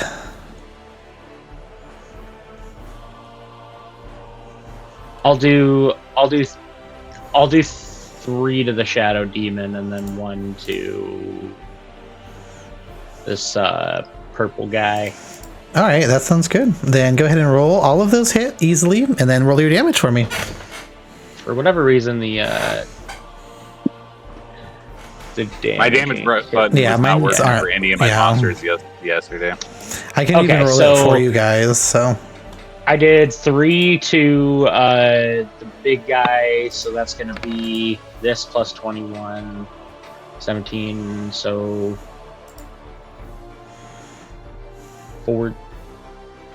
39. All right, to and that's the force damage? shadow guy. Force damage, yeah. And All then right. The creature crumbles. one more to the purple guy, so that'll be 13 to the purple guy. 13? Yeah. All right, and also force damage, and so he will take the damage. Alrighty, and that is it for me. All right. Well, then I'm just going to relocate this guy off the map for my convenience. That brings us to the Overshadow's turn. It's those little blobby masses of tortured souls. And unlike the puppeteers, they are not so smart, John. And they are going to pile in towards This is why T-Rex Luna tuna. keeps dumb company. T-Rex tuna. Tuna Rex. Tunosaurus Rex. Get in the blender. So let's go ahead and start with some wisdom saves as they walk their way into the heart of that. One on the left, one on the right. I think those both are going to fail. For 16 points of radiant damage. And it does appear that it all goes through. as pieces of these shadows are being torn off, the radiant light literally burning faces and hands and bodies from these overshadows. And as they roll up on the Dino Tuna, let's go ahead and you watch as they reach out. Oh, this is unfortunate. I actually wish I was aiming at you, Tuna, but they ain't smart, so we're going to make 2 attacks at 23 and a critical hit. And I'm sorry, is this coming at the T-Rex or at Yeah, it's a Luke? T-Rex. Okay. Yeah, I wish I could target you, but that's okay. They're just not that smart. And honestly, I don't think they can hit you that tall up. Oh, well, are they large creatures? No, they can hit you. But anyways, doesn't matter. I am going to use a reaction to intercept. Before you do that, how about we see the 3d4 strength damage dealt to the T-Rex? What does that mean? It's just reduce your strength score by 4 of the T-Rex. No. I say nay. And Luckily, it rolled like pure shit. So Yeah. And it lasts until you finish a short or long rest, or I guess in this case until that fades probably. But yes, you see the shadows themselves not targeting the physical being of the T-Rex, of T-Rex Tuna, but of its very essence, and its little arms get a little bit smaller. Haley. What? Oh, if they gotta hit you, man, all of these are shadows. Just you wait. But yes, and that is the end of their turns, and that brings us to. Oh wait. Actually, they have multi-attack. I'm sorry, I forgot. Let's make 2 more attacks. A 17 and an 8. Does a 17 hit that little T-Rex, Sean? T-Rex's AC is 13. All right, cool. So take another 4 points of strength drain damage. All right. I can't edit the T-Rex, but I'll just keep track of this on a little note card here. Oh wait, you can't edit to the T-Rex? I don't think so. Oh, You I should can. be able to. Yeah. What if I don't want to? That's like a lot. I know. I'm sorry. The 4. I could have rolled all 4s earlier too. But yes, 8 less strength. You can intercept those if you want to. Now I'm not actually stopping you. Or Luna. I'll intercept that last one if I can. Oh no! All it does is. Oh well. Okay, so it reduces the damage. With that, I roll a d10 plus my proficiency. So let's do that. Oh my god! I rolled a 1. I'm gonna fucking kill myself. Well, plus your proficiency is still more than 4. Yeah. So it's still only 3 strength damage so far. Okay, cool. Awesome.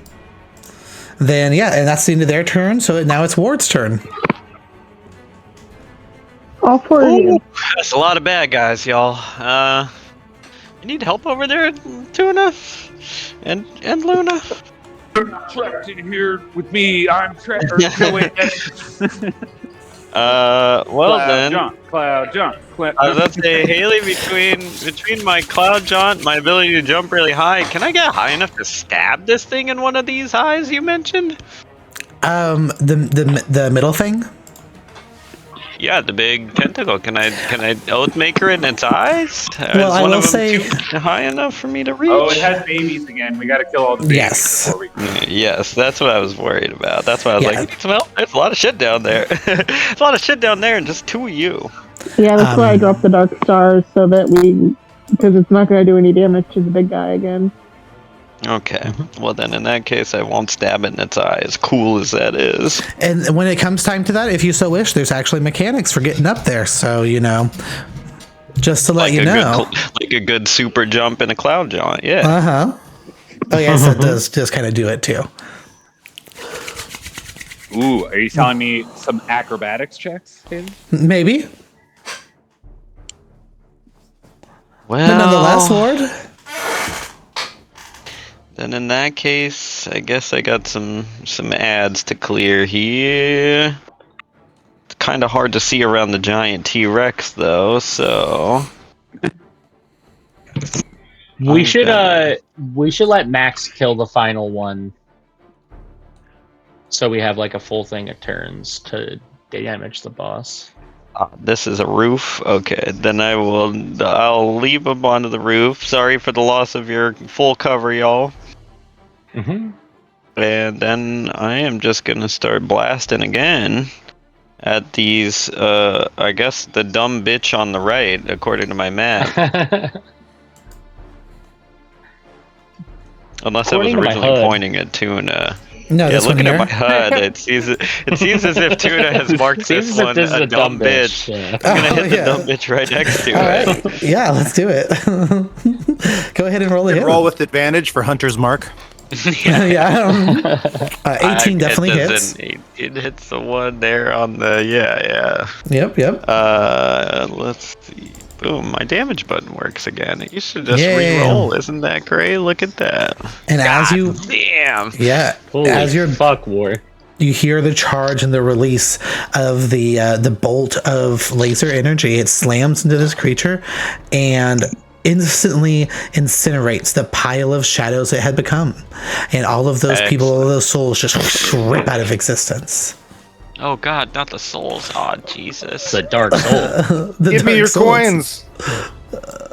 And then I forget exactly what the rules are for throwing. I know the holy water uses like improvised throwing weapon shit, and then if we're doing max damage, it gets 4d8. So I was gonna try and huck one at this fucker over here in the bottom right. Oh, this guy down This here. fella right there. Yeah. Sure, go ahead, and I'll say, I think that you are both big enough and skilled enough with the things that you have to just make an attack roll. Just roll the hit like normal. Add like your, I guess it's not a magic weapon, so I guess it's roll a d20, add your strength and your proficiency bonus.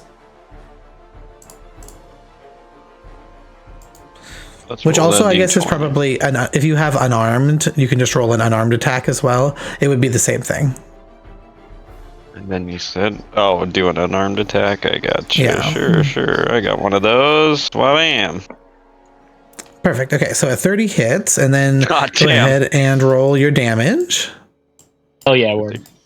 It's like 1d8, and then it gets 1d8 for each one I poured into it. So I think that's 6. You will have to get a This little bit actually closer feels like to it. overkill in hindsight. Oh, I could definitely get closer. Because I can you- still Cloud John. Bam. Oh, wait, that's measuring. Bam. Awesome. Then yeah, you release the vial of water. Is this the one that was you've got previously, or is this the one blessed by Saluna? This is the blessed one. By Saluna? Mm-hmm. All right. I'm sorry. I should have clarified. You don't need to roll anything. As that slams into this shadow puppeteer down here, you watch as the very essence of this, the moonlight locked within this bottle, explodes outward in a shimmering shine. And instead of doing 27, you just roll max damage for that. Nice. 48. Yeah, that sounds right. Yeah, 8 and 8 is 48. Is that what it is? Six I believe times I eight? believe max. Okay, perfect. 6 I times believe you. 8, yeah. Yeah. Yeah. That's it. And then, so 48 is 2 less than 50, 100 minus 50 is 96 points of radiant damage as that Jesus explodes on top of this guy. And as the pieces of them tear away, strings rolling off their body, it still stands.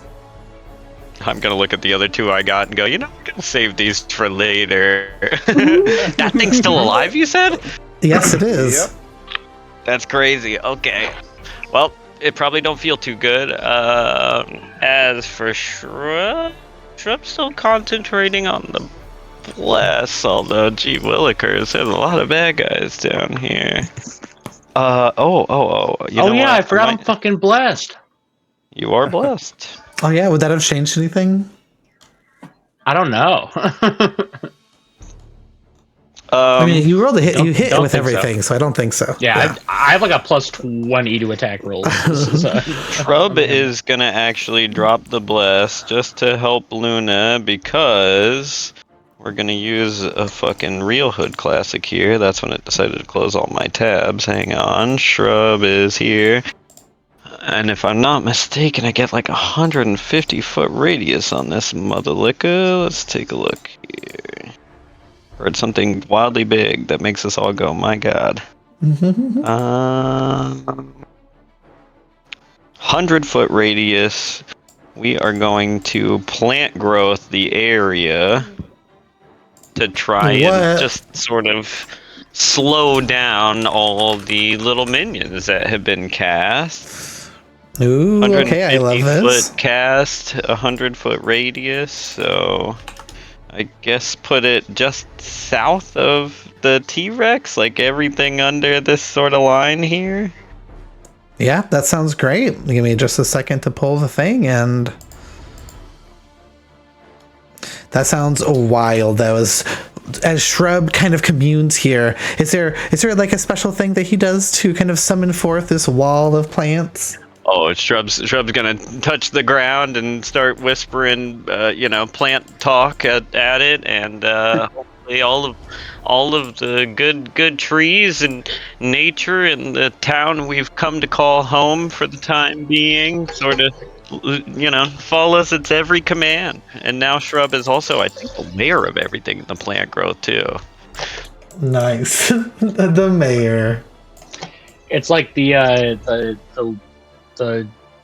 floor pop-up of thorns at that sunflower boss. Actually, you know what? I guess we can make it bigger. I'm allowed to exclude stuff, so I'll just exclude like a nice little strip from the T-Rex. Like a corner desk. Yeah, well, I was gonna go for like a strip for the T-Rex to where Denalia currently is. Just a nice little landing strip for them to move in. Yeah, that is perfect. Yep. Mm-hmm. There you go. Good luck to everybody inside the strip, and I'm on the roof, so, and gee willikers, I think that's I'm so it. excited. Alrighty. That sounds good. Well then, Tuna Rex, it's your time to shine. Tuna Rex fucking flails around to this last Oogie Boogie Man and says, "It's chopping time," and is gonna actually no. We're gonna. Oh, it does. It says it does it in the order. In whatever. We're gonna bite. Hey, Nice, 24, and it definitely hits. Let's go. Huge. Ooh, we got there. And that is going to be 40-12 plus 7 piercing. Okay. So 49 piercing. And Haley, this motherlicker is restrained and grappled as Tunosaurus Rex lifts him off the ground in glee, chomping. Alrighty, you do so, and it's a weird feeling in Tuna Rex's mouth, this amalgamation of shadow souls. It almost is like gelatinous, almost like grabbing like snot or something. But yeah, you bite down on this, and it did not love that at all. It does deal less than you would expect it to, but it is not happy with that. And then we are going to get stuck right in the edge of this plant growth here. Okay. Actually, I think I can make it one more here. And is going to, all these fucking shadows. Let's see the wisdom save.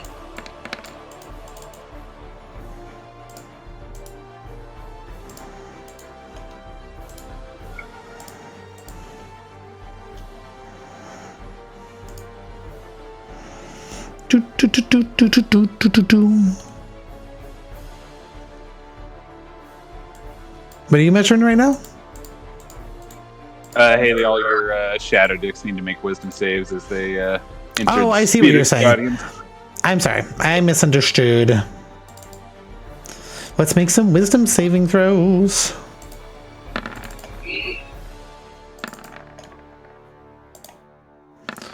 Man, I wish I rolled better on the Spirit Guardian damage. That's fine. It's free. Okay, We so paid for it. So I have the wraiths fail, and then the one on the left is a 6, and the one on the right is a 21. Does the 21 succeed per chance? 19 and spell save 19, unfortunately. Okay, well the 19 is just an extra roll, but yeah, the 6 will fail. So only this guy succeeds, and then how much was the 12 points of? 12. Yeah, rolled 3 4s, mid across the board. All right. And then for the Shadow Demon, I forget, is it? All right, so as it hits the Shadow Demons, you watch as that sizzling light from the Luna Brigade slamming into them deals extra damage, more damage than you expect. Normal damage, however, to the Wraiths. All right. And then this asshole right here to finish out my extra attack as Tunosaurus Rex whips around with a tail attack with a reach of 15 feet. Gonna smack him with my ass, baby. Dump Hell yeah, 19 hits. Tunosaurus Rex. This is gonna be this plus 7 bludgeoning, and that dumb bitch is knocked prone while in Spirit Guardians and Plant Growth. It is immune to the prone condition, the shadow nature of itself keeping it afloat. However, it will take you said 19 plus 7? Yeah. All right, 26 points of that. I think takes half of that, but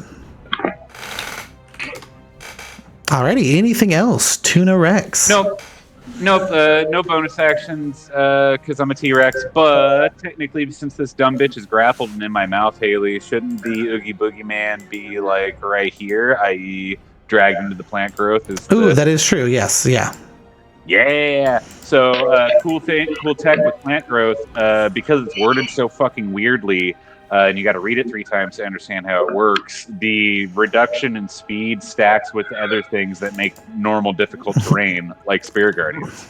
I have seen that. I have indeed seen that, and you know what? I hate it. But I can't. Phil, That's them's the rules. Let Azrael know what magic's happening here, Phil. You got to let her know. All right, the Wraiths are going to race up towards Tuna Rex. They can only move 5 feet in this crazy plant growth thing, but that's all they need. And they're going to make 2 drain attacks on the T-Rex. That's I don't know why they're rolling at disadvantage, but either way, it's still a 14. 14 and just hits my big T-Rex. Does it really? Ass. I forgot you said that. Okay. So, and then the 28 will definitely hit. So let me go ahead. That is going to be 15 and 21 points of necrotic damage. And your life points decrease by that much, but that doesn't matter because it's all temp HP. Yeah. So. And I don't get my features right, as in Tuna doesn't get the reduction in necrotic. What did you use to transform? Oh, you did? What did you use to Polymorph? transform them? Just the polymorph spell? Yeah, then yeah, you don't get your features. Okay, I Oh, figured, Yeah. but we wanted to try. We wanted to try around here. I don't think. Let me just double check it. It can be wrong. We're triers, not criers. Max, I wish we would have thought of this earlier, because that's, like I said, I've only really brought Luna into actual combat, or Tuna, when, things are really scary, but you could have been turning me into a giant ape all the time, and I'm just a fucking sack of hit points to go. Well, I've only ever really thought about, I never really thought about the synergy stuff with Raceland as much. 5 and 5. But I totally could have, it's yeah. within range. Yeah, it's a good one. I didn't think about it either, honestly. I'm glad, but Just because I laid the plant growth down so that those things couldn't get closer to you, T-Rex. You walked right into them. Oh, no. Now they can't leave. They have 5 feet of movement. They're stuck in my Spirit Guardians. This is beautiful. they will. The Shadow Demons will roll up and make some attacks on the T-Rex. There's a couple of them. A 10 and a 16, and I think probably the 10's not going to hit a 13 AC, so we'll just roll the 1 damage. Is Luna casting Spirit Guardians or is Tuna? Luna. Tuna is a T-Rex and can't cast spells. Okay. I didn't know if that could have happened beforehand and it was just active. We probably You could totally have, could have. but no. That would have been Tuna fucking saving his awesome. spell slots for God. Oops. Luna will go ahead and burn a reaction to intercept that last one. So that's D10 plus prof subtracted from that bitch. Oh! -16. I'll take 6 points of psychic damage, actually. You dumb Alrighty. bitch, Shadow Demon. Sounds good. And then with that, I think that brings us to the 0 count initiative. And where you are standing, Luna and the T-Rex, you watch as rising from the ground, from the very blackness itself, is a mass of shadows. Yeah, right. Who's writing this shit? George R.R. Martin? I love George R.R. Martin. I've read so many of his books. Certainly that is true. It's not. Okay. And then we just Oh, why move don't they that want to up. spawn in closer to me, Haley? Shouldn't they spawn right now? Oh no, they definitely are. Yeah, they definitely are. I just was like trying to move them over all at once, but Don't they want to hit like- one of the 4 wards? you're kind of like in the way around where it used that a thing. Oh wait, it was technically up here where you were. It doesn't matter. It doesn't matter. Let's just throw them around the T-Rex because that's what I want to do. It's about what I want, guys. Yeah. Okay, so there's that. And as they spawn in, John, I'll go ahead and make 50 million saves, but I'm not going to make 50 million saves because I don't want to roll that much. So I'm going to roll once. And sorry, John, if you hate that. It is a wisdom save, right? Or is this a con save? Yep. Wisdom. Okay. It shouldn't be at advantage, but for 12 points, and this is radiant, and so it's going to be 24 points. Oh my gosh, this is not very good, John.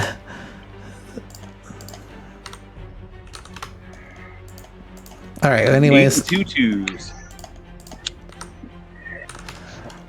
these guys are not loving that as you watch all of these shadows almost instantly begin to thin into barely visible creatures. Guys, this is what Poe was. Is Big Poe. All right, and then I guess little T-Rex, let's make 10 attacks on you. 2, 3, 4, 5, 6, They don't have 7, oh my God. 8, 9, 10. No. A lot of you guys rolled like dogs. They did. Okay, so first one I'm is a gonna crit. impose disadvantage on the crit. Oh, okay. Well, then we'll make one more. And it misses. So that is going to be 1, 2, 3, I need one 4 of them to hit me hits. so I can reset my reaction. You can intercept one of them if you want. Do you want to? Sure. Actually, you know what? Let's get spicy. Luna is instead gonna use the mounted combatant feature to take one of these hits. Oh, yeah, that's true. Okay. All right, then hold on. And then deflect that 3d6 shit. plus 6. So that guy is going to take, the little T-Rex is going to take 18 points of necrotic damage. And again, your... and then it will also lose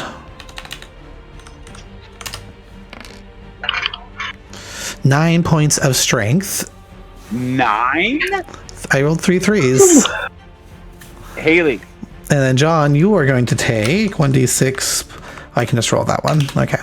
So you're going to take whatever that is. 3 points of necrotic damage. I guess reduced to 1.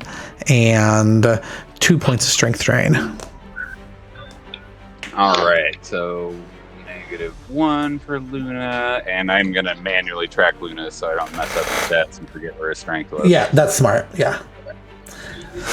And that brings us to Raceland. You're now up.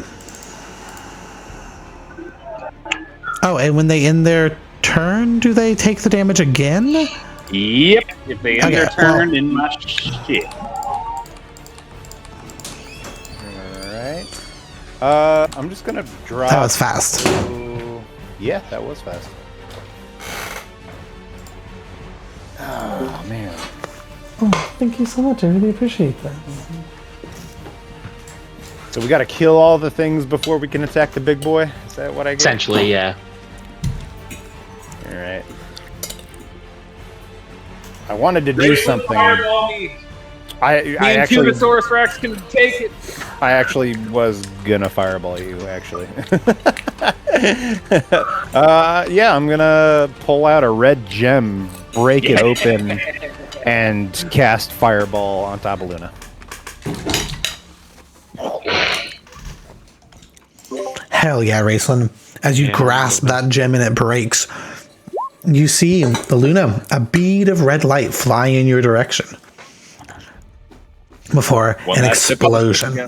One last sip. And then his finger will twitch ever so subtly and careful cast. Aww. Oh! Hell I yeah, was brother. ready. I got a plus 12 and advantage on deck saves. I'm chilling. And I mean, evasion. if you want, if you think, if you want it, That'll I mean, help not murder the T-Rex. your T-Rex didn't want to die here. I truthfully can't save with any of these creatures, so they all fail the save. Go ahead and roll your damage, Raceland. Give me a 29. All right, I do believe that is reduced for all of them, but they do take that damage as the fireball bursts off. Do they? What do they all look like? Or do they all look pretty damaged, or? Most of them are, except for the shadow demons, these guys to the left and right, most of them are looking okay. Okay. I don't know if any of the other damages would do, because they're all not corporeal, right? That's why they're resistant Yeah, to they're like shadow creatures of some sort. Yeah, and Dina did kind of like, I don't know if you mentioned it out loud or not, but I imagine you probably would have, Dina, when you like picked up on that. Most of these creatures are going to be, vulnerable to radiant damage, immune to necrotic and poison, and then resistant to most types of damage, like elemental types of damage, so like fire, cold, thunder, lightning, stuff like that.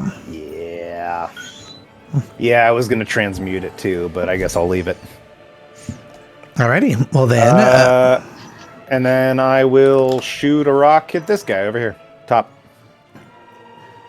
Which guy? Top. All the way at the top. I honestly forgot he existed. Oh. I mean, not that guy. Who's that guy? I know, right? All right, yeah, give me just a second. Go ahead and roll your rock to hit as I... Rock to hit. Make these guys take the damage. Pew! That one already did. Okay. Oh no, that's a natural one. Even though it would hit its AC normally, that is a miss. It's a 20 though. I know.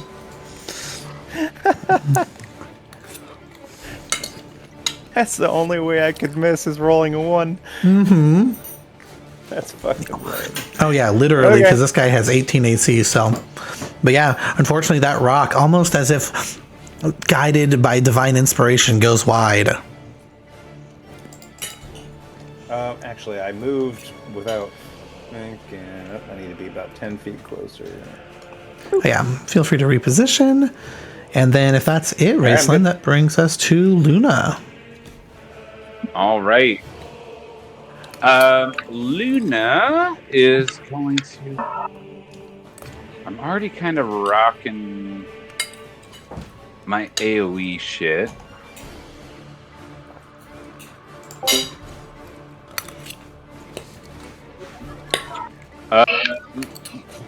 Luna is going to go ahead and burn a charge of the knife since I have so many of those to haste myself.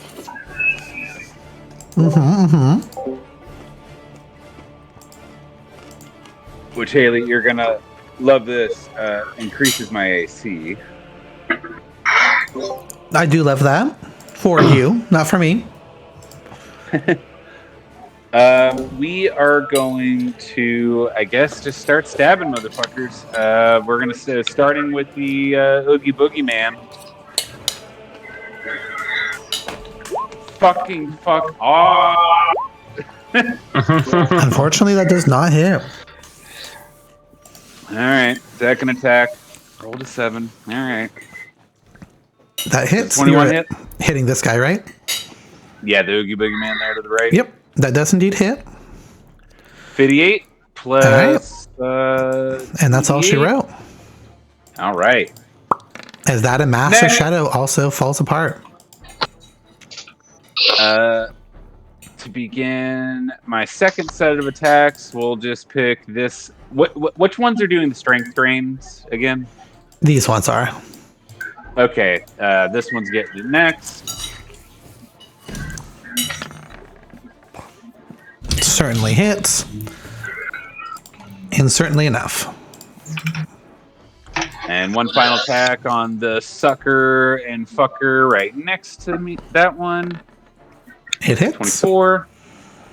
44. And just barely enough as you tear through these creatures, Luna. Hastened by that And- knife. With a. No, because that wouldn't help. And no one else is really getting hurt, right? Are any of No. you guys? Okay. Then I'm not going to waste it because the only one I would want to heal is Tunosaurus Rex, and he can't be healed in either form. So, all right. I guess I will bonus Plus 10 temp action, HP. bust out Yeah, a everyone gets 10 flurry HP. Yeah. of blows, and I will start by punching this dickhead. Okay. I can't see your rolls. Oh no, there is one. Boom. One down. 22. All right, and then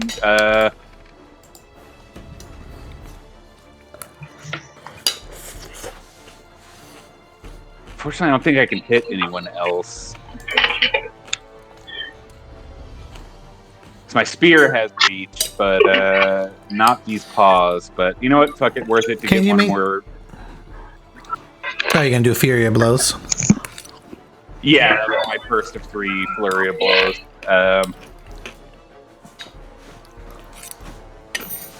All right, well, that's fine. I got rid of a bunch of these assholes. That is the end of Luna's turn. Alrighty. At the end of your turn, it brings us to Nim. Okay, I'm gonna move over here. Let me measure something really quickly. Okay, cool. I'm going to use my lyre and cast Twin Wall. I don't know why it says 0 damage. Ooh, that's exciting. 48. Custom 0 damage. Wind Something wall. 48 damage. Damage breakdown 0. 0. I That's rolled a terrible 2 ones, roll. which is unfortunate, but yeah. Alrighty, and then one more time, where do you want your wind wall? It's 120 feet, yes? Okay, perfect. And then if you just want to hold that for a second. 50 feet long, 10 Or feet 50 high. feet, so Okay.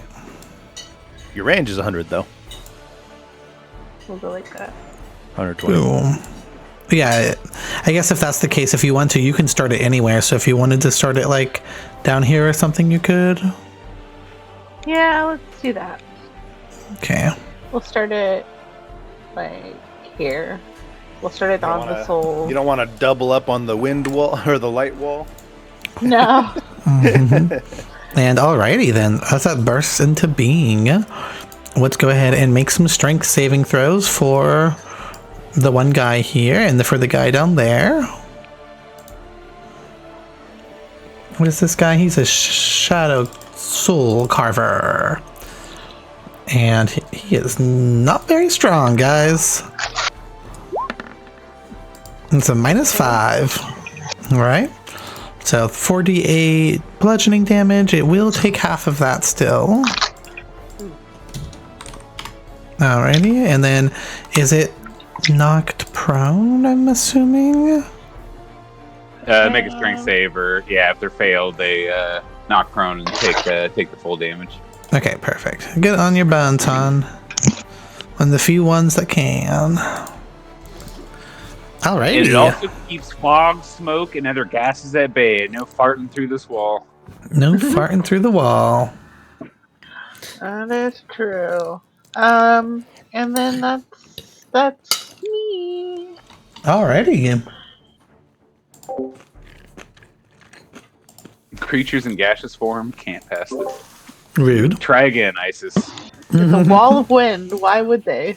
That brings us to its turn. So it didn't like that Nim, but it's also in the plant growth. You know, random memory I have. Vera cast this when you guys went to Thunder Tree the very first time, and we had a very long discussion on whether or not projectiles go through it. The updated 2024 one, that's why it has all these rules on there, because it didn't used to say that. It says explicitly arrows, bolts, and other projectiles get flung upward and automatically miss. Oh, yeah. Okay. Vera did send a bunch of fucking spiders 40 flying feet. through the treetops in Thunder Tree. Okay, so that's 30 feet of movement to get into the channel, and then 10 feet to get right up next to you, Nim. Is this? Oh, but it's prone. It only has half its movement. And then it can only move 5 feet after that in the plant growth, so... All right. Well. Oh, Wow. and it's in the light wall, so it also needs to save to see if it's blinded and takes a bunch of fucking... And the wind wall. radiant damage. Oh yeah, and in the wind wall. Is the wind wall when it starts or ends its turn? Probably when it enters. Oh yeah, it should be because technically if you fail it, you get flung away from it. So I guess if you started your turn in it because you somehow didn't get ejected. Let's see. It's within the area of the wall, so I don't know if they start their turn within the area of the wall or not. I'm gonna or roll if it's again. I think it needs to. I think it starts there. It's going to take some damage, and from the light wall, which was what, a con save or something. Yeah. That's still bad. I rolled horrible for damage, so. All right, and it feels that one too. So it will take 6 blind. points of bludgeoning. And it is immune to being blinded, but it is not happy with that. And then, Joe, do you want to roll your damage for the wall of light? Joe. For sure.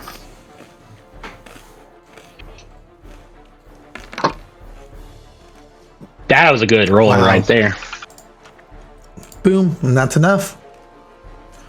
Before it even gets its turn. All right. That brings us to the anomaly's turn. Which I spelled wrong, but that's okay. Anomaly. Anomaly. I guess then, Dina, What's up? you see as one of the two of the three, I guess the good eyes, the only two left, turn in your direction. And first things first, at the start of its turn, I forgot the aura. I need everybody within 60 feet, which I think is everyone again except for Shrub. And Please me. make I backed and up. Raceland. Perfect. To make a Constitution saving throw for me. I'm not good at con saves. Nim, I'm going to give you advantage. It doesn't matter. It don't matter? I have a -5 to Oh! con. Lunosaurus Rex whispered that to you. We didn't want everyone to see that. It don't matter. I'm cursed, so I have a disadvantage on my con rolls. I feel ya. If you I have take, that with dexterity. Nim, if you did take the advantage, you'd get the 14, and you would succeed. Oh, would Oh, I? it's low. Okay. Yeah, it's a I'll take the 19. advantage. right. Ah. Sounds good. Oh wait, hold on. I'm sorry. I don't know why I was adding Ward's aura to that, but Ward is It's all the okay, way over here. I can use my inspiration. Oh yeah, you can too. Also, yeah. Do you want to do that? Oh, I still failed. Wait, you're blessed too. Oh, and you're Not blessed. Yeah. anymore. Oh, yeah. Strahd dropped it. Yep. Bless was concentration. Yeah. Oh, con. Okay. Okay. It does just fail then, but all right. And then That's okay. I guess it's not too What's much. a little bit of necrotic damage? Yeah, 20 points of necrotic damage. That's okay. No, my temp HP. And so we take that half as 10, so that's my 10 Yep. HP. That's funny. Okay, and then on its turn, it's going to turn in your direction, Denalia, and it is going to. First, I need to roll an innocuous 1d6 for no reason. No! Okay. Raceland! I don't think you can. Can Raceland affect recharge rolls? That would be, I think, the most insane thing to be able to. That would be pretty wild. I don't even know if I- Can I remember. counterspell this? Can you imagine though? A counter target triggered ability. Lunosaurus Rex is bloodied. But that's only 10 HP. I think we're And going to Luna- get. Luna only takes 5. So, Denalia, So, I need you to make a strength saving throw as you watch as a pile of roiling darkness falls from this creature like a wave. uh-oh.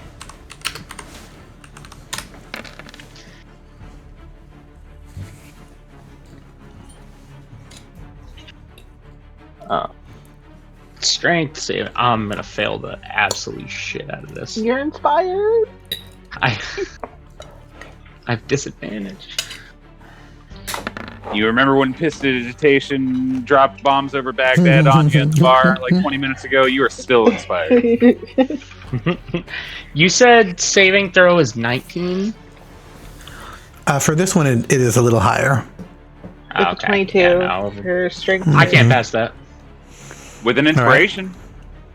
Burn inspiration. Even if I rolled a 12, it'd be a 20. It's not gonna work. Oh, you have disadvantage Yeah. on strength Yeah. save? Yes, I do. Dina hit And dexterity the gym. checks. I'm cursed. I get it. Do a push-up. Oh But wait. look at this fucking sword, dude. So since Nim didn't use my advantage, I can apply advantage, and you can just take the 18. Didn't Nim That's- use the advantage? I thought Nim did. I didn't think she did. She did. I did. Oh, okay. Never mind then. I take it back. All right. Well, then, Dina, that is a fail. So you'll take the full 23 points of bludgeoning damage and are knocked prone. 23 bludgeoning. But it's a nice soft landing in the plant growth. She's in the small section that's not. Really. I'm in the Plant safe room. zone. Yeah. And let's go ahead and roll. How much is it? Sorry. 3d6. 3d6 for no reason. I don't like it. Another 10. Okay. 10 again? All right. And then for its normal stuff, we are going to attack you twice, Denalia, as you watch it like exhales black bile from inside of it. Make 2 of those attacks on you. A 12 and a 24. Does the 24 hit maybe? Am I allowed to? Okay. So am I allowed to take a hit even if it's lower than my AC? I guess. So the 12 is the first attack, correct? Yeah. Okay, so on that first attack, I'm going to take the hit, and in response to taking that hit, I'm going to cast Thop's Barrier. Oh, okay, sure. Let me go ahead and roll So the damage. I need to make a DC 12 Charisma save. And if I succeed, oh, this wasn't a melee attack, was it? No, it's a range. It is a ranged spell attack. No, yeah, but I was looking for the stun. Oh, yeah, that's true. Yeah. So yeah. All right, then instead I'm not gonna cast that. I'm just gonna parry, and Okay. my AC is 29 All right, then they or both 20. miss. Yeah, 29. And then, I want that Dops barrier to pop the fuck off. I guess since you're still close to it, Tuna and Luna, it's going to aim at you, Luna, and try to eat you one more time. Does a 28 hit?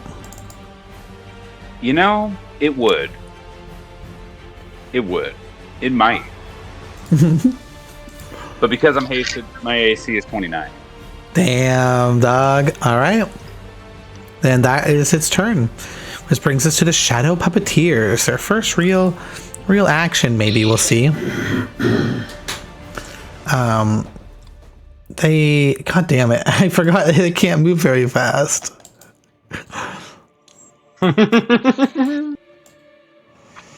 This one's just gonna move even further away. You know what? So is this one. It's gonna go back and then go even further this way. Up up against the wall. All right, Dina, you're I'm up. shining on a dinosaur. It wants to come towards me. Bullshit. This is horseshit, and you know it. All right.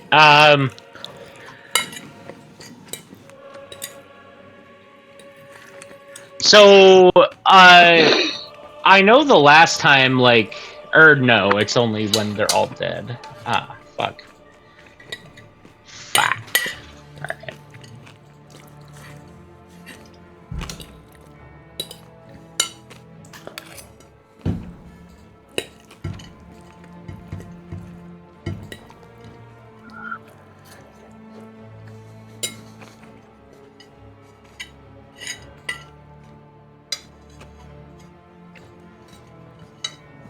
Put you in a pickle. Yeah, because they're so far away. Turn into a dragon, Joe. I can, but I'm saving that.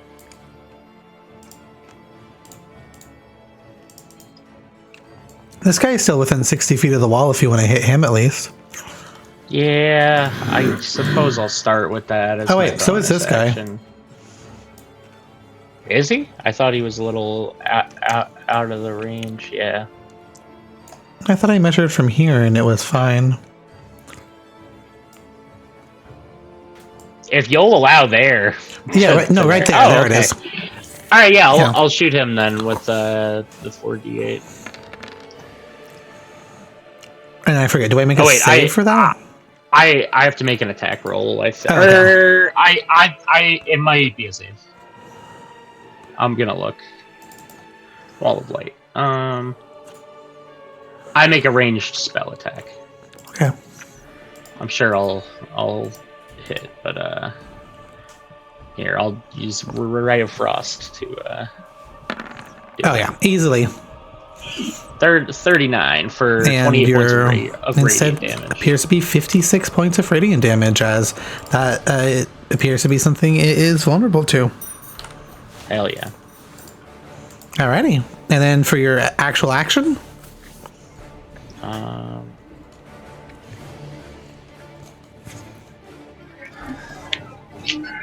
I mean, Eldritch Blast has a 50 million foot range, doesn't it? you're not It's a wrong. sniper rifle.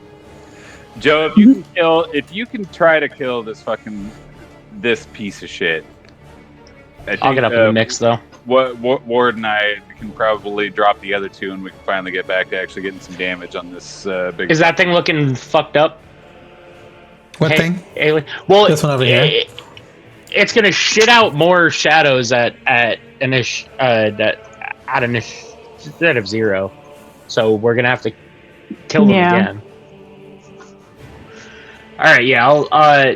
But yeah, did you say that one's looking fucked up or no? It is not yet bloodied. Okay, so we're just gonna pop Eldritch Blast at it, all 4.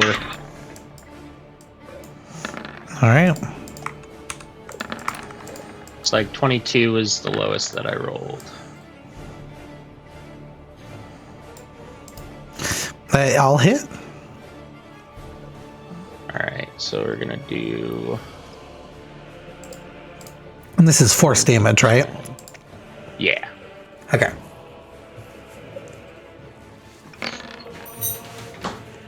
Uh, 49 points of force damage. All right. As each of those bolts of shimmering crystalline energy slam into it, it takes each of them in kind, and it is not looking great. It is not bloodied. All right, and that's it for me. Alrighty. That brings us to Ward. You are up. What would you like to do? Big girl doing big things. Oh, I thought the monster had one more turn.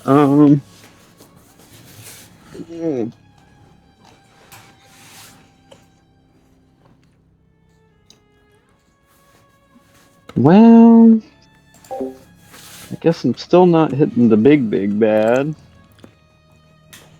And I'm really surprised that the puppeteer is still alive, so... Yeah, there's two of them. Puppeteers are pretty beefy.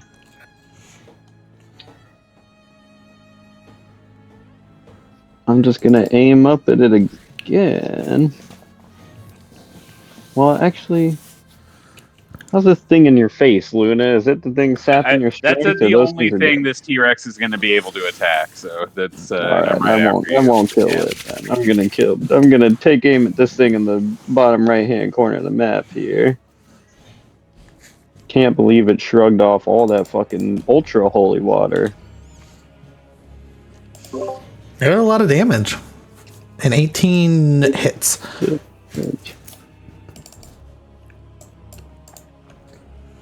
Big money. Funny that damage. Smite with that laser shot. Yeah, I was thinking of smiting one of these things. All right, for 44 points of radiant damage, and it is still standing. However, it does not look very good. All right, then I'll shoot it one more time. Pray it lands, and we'll add a little stink to it. That hits. I'm well, sure actually, if you want to hits. just add a little stink to it before you roll the hit. Okay. I think that's got to be. Depending on what you roll, it might be enough. To hit the other one. Yeah. No. It should be like what 2d8, I think is what it is. And Yeah, technically, this guy is also a fiend. It's a ranged one. It's a fiend undead, so it'll be an extra d8.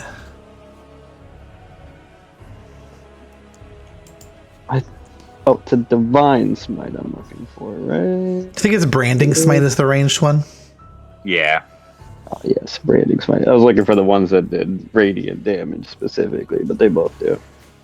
And then 2d6 stank on it. That's all. Whatever damage the laser does. And you watch as the puppeteer explodes into a writhing mass of strings, and that energy, just like the others, goes back and weakens the barrier. Whew. Okay. Well then. And then and if you want to roll to hit either the other one or the other puppeteer, that the radiant was enough on the first one with the smite that the second one can go to a different target, huh? Yeah, exactly. Yep. It was pretty low. And like I said, if you can shoot this one, I would be shocked if Tunosaurus Rex can't finish this fucking guy. Am I able to see through the writhing tentacles to aim that thing down, Haley? Indeed you can. This thing is very high up off the ground. Okay. I mean, I guess there's a tentacle mass as well, but yes, you can see through it. I'm assuming it's okay for me to use the 31 I rolled on the second. Of course, yeah. Yep, so just roll damage. Damn, stuck on this. Uh-huh. And that's enough as the second shadow puppeteer explodes into ribbons.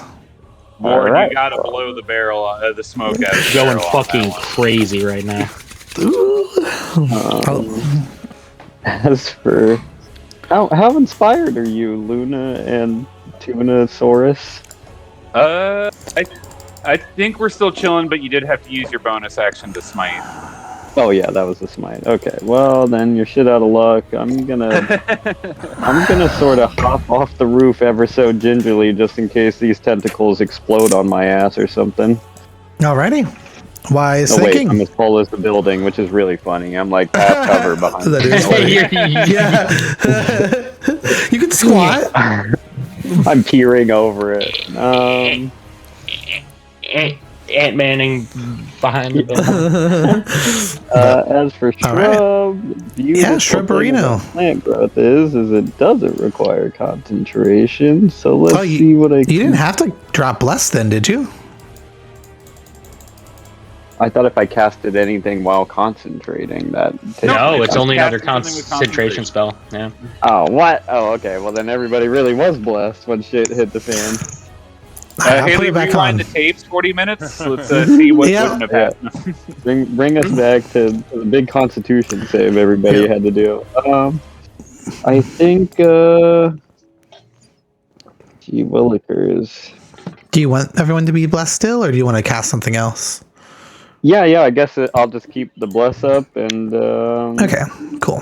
Dina and Race are all blessed. Okay, then Shrub still has the actual turn too. Shrub has a turn, but is just gonna kick it. Did we get a rest before this? Why is Shrub missing half of these spell slots? Anyways, From yeah, the Kraken fight. Yes, the Kraken fight. But But yeah, alrighty then. no, that'll be it then. All right, then Tuna, you are. Wait, I'm sorry. What did Shrub do? Nothing. Nothing. Okay, cool. We love it. Just sitting pretty, thinking really hard, looking as much like a shrub as a shrub possibly could. Hell yeah, brother. Let's do it. All right, Tuna Rex, you are up. All right, Shrubsy Tunosaurus Rex. emoting. We gotta roll above pins here. We just gotta kill one fucking dork. That's it. One fucking dork. 19. That hits. Go ahead and roll your damage. It'll be this plus Hell 7. yeah. So 30. That's just enough with half damage to kill the last shadow demon.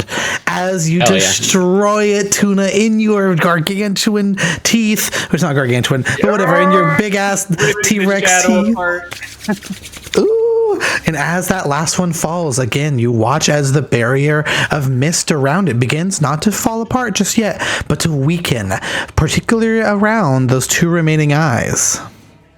And we are gonna fucking whip a tail. Oh, a 9.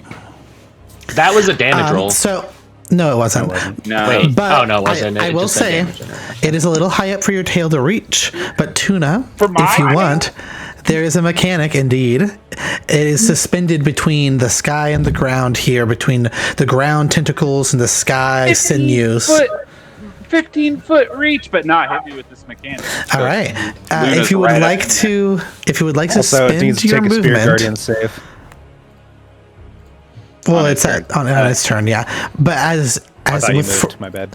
for the cost of your full movement, you can attempt to scale this creature and to scale the tentacles that this creature is lodged between and get right up on it. Hell yeah. Fucking Tunosaurus Rex is just fucking scrambling up this thing, wiggling All his right. little big lizard body. Make an athletics or acrobatics check, your choice. Well, I would normally pick athletics, but my strength went from 25 to 13. Which is actually still better than the T-Rex's plus 0 to Dex. So, the T-Rex doesn't actually have the acrobatic skill, so I guess I just roll a d20, add 4. I mean, it's Tuna in there. Roll at least with your proficiency. Yeah. All right. So d20 plus 10 is what it's going to be. Oh my god, 17. That will succeed. That's all you need. You need a little bit less than that even to get up this creature, climbing these writhing tentacles, frozen in place, except for this creature at the center of it. And as you get all the way up there, Tuna and Luna, you can go ahead and make that tail attack with advantage, because as you are mounted now on this gargantuan creature, all of your attacks have advantage. I God, I rolled a fucking 10. Oh, Hey, that's right. Because again, my like negative 13 strength right now. Yes, a 14 will just hit though, so Woo! it is not. It Get is ready very. to make this Jack and the Beanstalk prone, because it's knocked prone, Haley, after it takes all this bludgeoning damage. I do think it's immune to prone, but it will take the damage. All right, that's gonna be 21 points of bludgeoning damage. All right, as and- fucking Tunosaurus Rex scrambles up there, roars into the sky, and fucking hits it with its big ass tail. Hell yeah! And as Tunosaurus does it, that succeeds, and all the damage goes through. It does not take half as you weirdly might have expected. I want to hum the Jurassic Park theme song, but I keep pulling Lord of the Rings. So someone else hit me with that, and that's the end of Tuna's turn.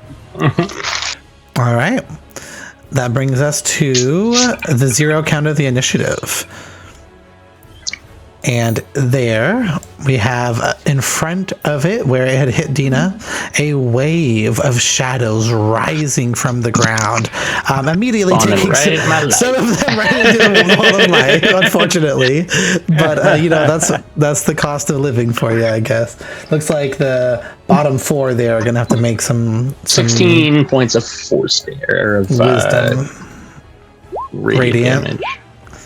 And oh no, is it strength? So it's -2 on all of those. So that all fails. And how much do you say? 16. All right. Actually, let's just go ahead and get rid of those guys. So, however, on their turn, and if the other ones even try to walk through, they're fucked. On their turn, however, and in the free beam here of no plant growth, you watch as Nim, they are beginning to swarm you. Oh.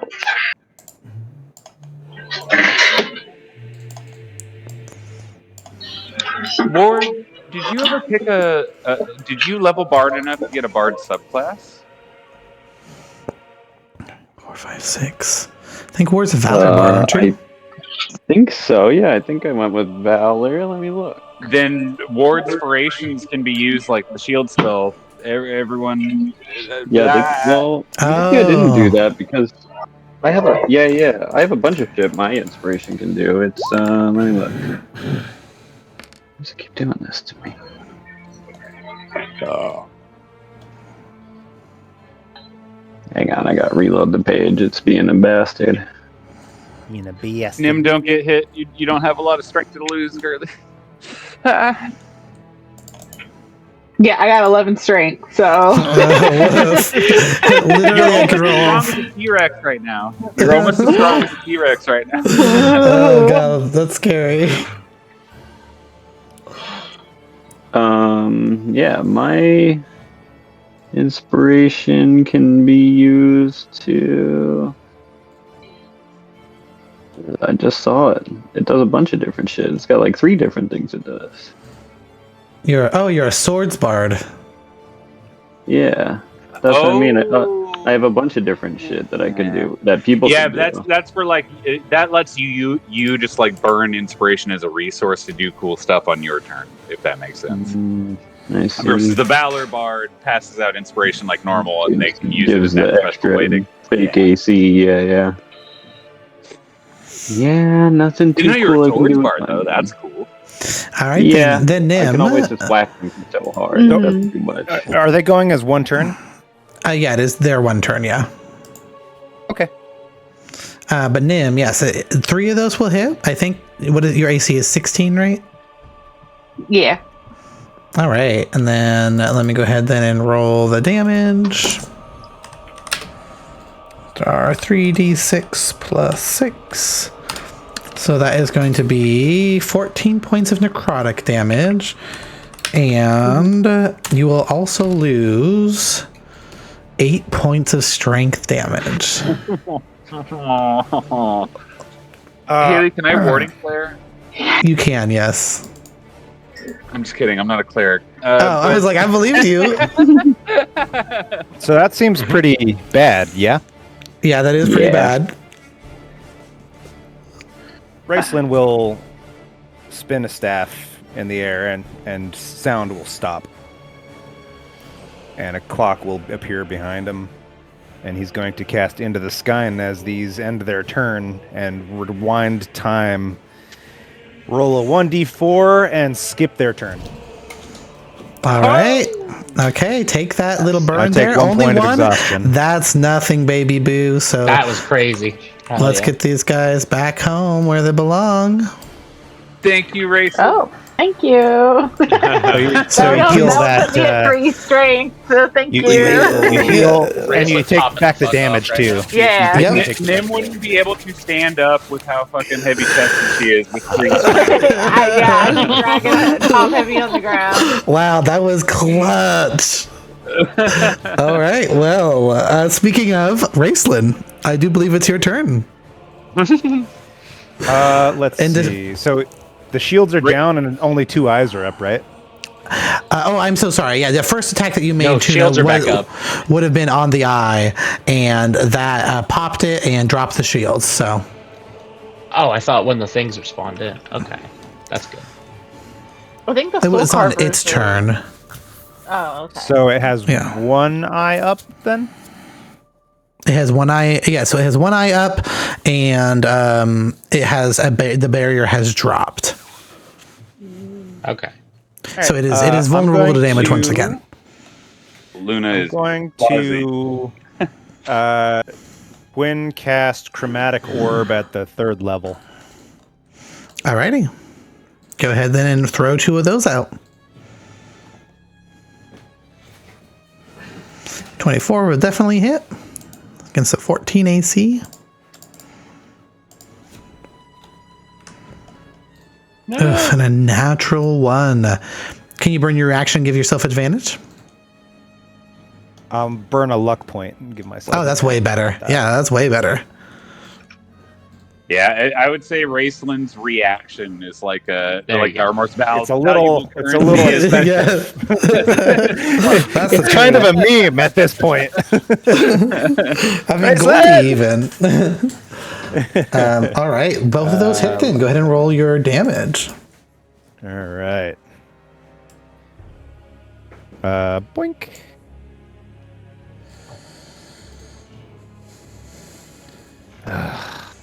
Hang on, I'm going to refresh. This, I think it's just roll 20, honestly. I think so too, but just in case. Don't worry, Raceland. You know Luna is a pocket nuke, and he is finally lined up to actually fucking do bust a Nova turn on Boom. this thing, fucking little dick. All right. And then, what is the damage type? I guess.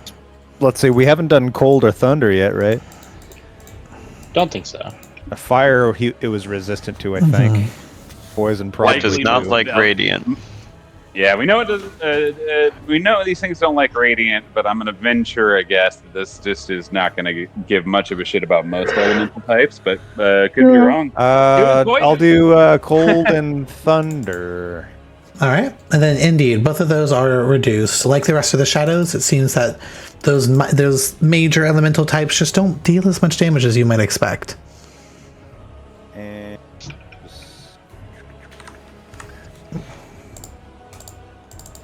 And it doesn't break down any of the D8s for me. Oh wait, no, there it is. 3, 6, 4, up 2.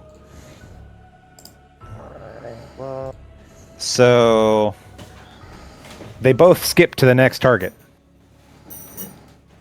So I get attacked 2 more times. For what? Because with Chromatic Orb, yeah. So I rolled 2 4s and I rolled 2 7s. All right, perfect. Oh hell yeah! So they skip to the next target. All right, and then who are you? Are you targeting one of the shadows? I'm assuming like one orb each, or okay.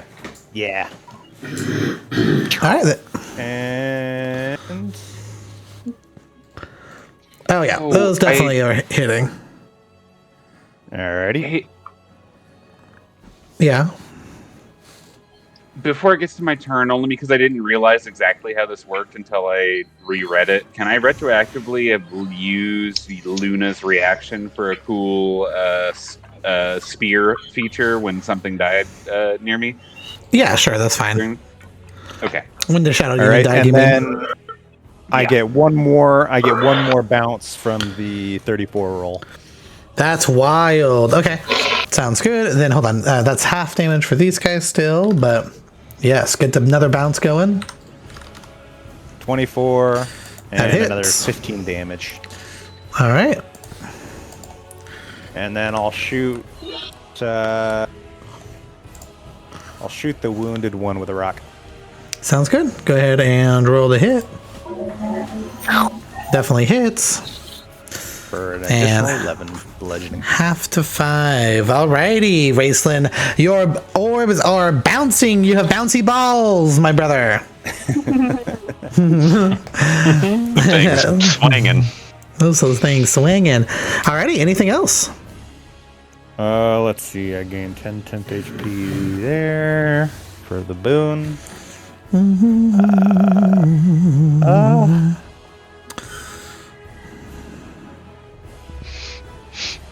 I in range still?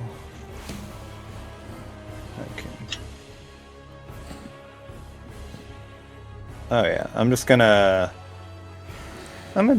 teleport. Let's see, where do I want to go? Is that within range? Oh yeah, we're in range still. So I'm just gonna teleport right over here. Yeah, Alrighty. Awesome. Love it. And since our DM is so kind, I didn't realize I had to burn this as a reaction when something dies to utilize this function. But what I am going to do when my T-Rex fucking chomped that shadow bitch in front of me, as my T-Rex scaled this huge creature, you saw Luna pull out the Sunblade, and the visage of a silver moon eclipsed him as he was riding up the trunk of this thing. And I'm going to use the Blessing of the Soul Taker. As that thing dies, it's going to swirl around Luna. And I'm going to take 4d10 radiant damage, which is going to get halved, so 12. And until the end of my next turn, all of my attacks are with advantage. I have resistance to all damage, and I regain an expended spell slot. Ooh, how exciting! And at the beginning of my turn, Haley got this right. I'm right up in its eye, and I am hasted, and I am attacking with advantage. All right. You do see that the last eye, however, does appear to be full of that same viscous liquid it was dripping out before. While it itself is not able to be hurt directly, any damage you're dealing to this thing is going to fuck it up. So, all right, we're stabbed. All right, and Luna is going to bring the first one down. Nat, you don't even need to re-roll on the fucking. Hell yeah. Oh my god. Haley. Radiant damage, right? Haley, with this crit on the stack, we are going to burn a bonus action, and we are going to Divine Smite at a 6th level. All right, brother. Roll your 8d8 or whatever they are. He's technically a fiend as well. Wait, 23 on a... What? You rolled 2, 3 ones. Oh my god. Don't Whatever. you get an extra one for... Don't you get an extra for it being a fiend? Oh, is this thing a fiend? It is, yeah. Then I'm going to get an extra 2d8, which is doubled. And an extra 2d6, which is doubled. And that smite is also doubled. So let me roll another 78. Yep. Real quick. And because I am always lazy and make you guys do the math, I will do the math for you. Thanks. Add up the math. Don't add in your normal Sunblade, your Sunsword damage. I already added that, but everything else, please. Okay, so let's see.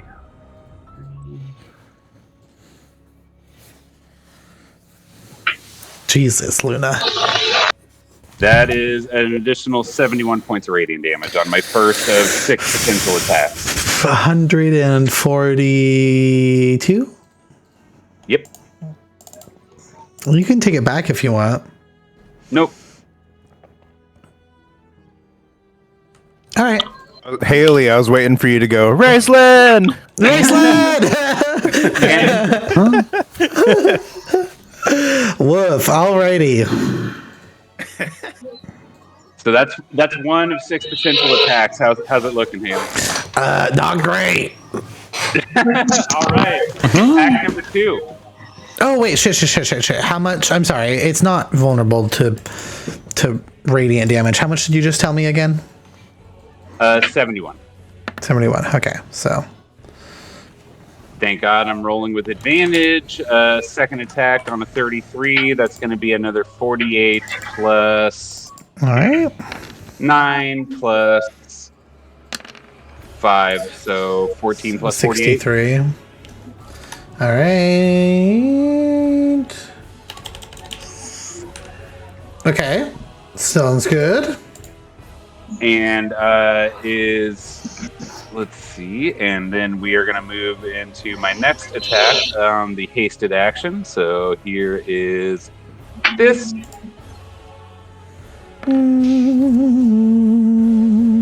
Goddamn. 31 does hit. Go ahead and roll again to make sure it's not a crit. Oh, right. Thank you. Yeah. All right. Nope. So 36 plus 6 plus 12. Alrighty, for another 36 plus 6 is 42, 56. Alright. Not looking great. And then one more. Let's just see if we crit. Not the crit, Commander. I'm not press out here. Alright, so that's going to be 47 plus 9 and 9. So 47 plus 18 is 65. All right, Luna. This thing has one eye remaining, one more conscious eye remaining at the heart of it. And you can see these attacks are piercing through it, driving swaths of it aside, and that the liquid drips out of it. And how would Take you a like to sip of finish it, it Luna. off? What's it taste like? Yeah. Oh shit, Luna this thing's blood is fermented. Oh, it's tangy. As he looks over and he saw all of those shadows surrounding Nim before Raceland rewound it, and Luna is just gonna turn his spear so it's not, normally it's pointed outwards. He's gonna change the orientation so the sunblade is pointed down, and he is gonna run off of the nose of Tunosaurus Rex and leap down with both hands, dragging it straight through the center. Alrighty. This thing pops and the ichor rains to the ground. And what's left behind as pieces of darkness itself consume themselves, folding in to something not unlike the dark star that Nim and Raceland have called into existence before, into a singularity. It breaks itself away from the tentacles on the bottom and the sinews from the sky and collapses. And when it does so, and as it does so, you watch as the tentacles begin to wither and fall and suck back into the very earth with a sickening slurping noise. And you watch again as from the way of the bastion, from the way of your bastion, those tentacles too begin to disappear. And while time does not return, there are still frozen Kreskites outside the gates running for their lives. This place, for now, seems safer. And as Luna lands on the ground, he's going to look up, do a little twirl with the sun spear, deactivate it, and Luna's just going to say to the rest of the party, yeah, I think like 10 Mortys can handle that. Let's go kill God.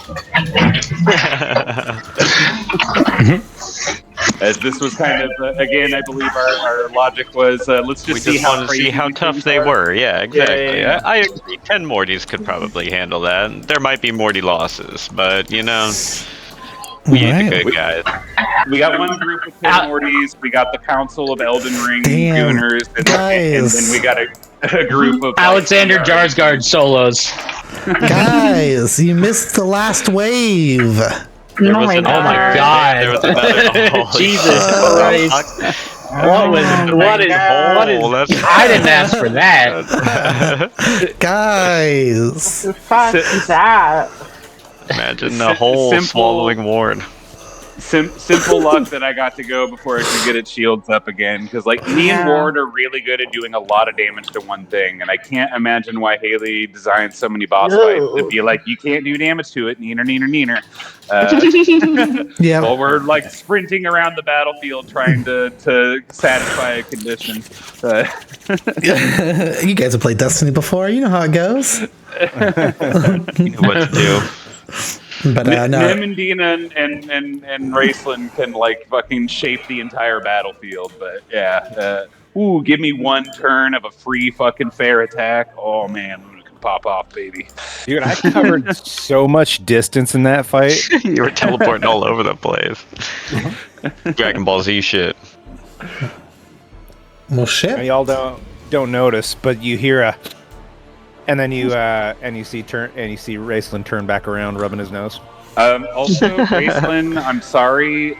You're gonna have to maintain concentration on this T-Rex form until we can short rest. Otherwise, Tuna will die outright with -1 strength that is applied to him right now in T-Rex form. I thought that he would just go back to his other.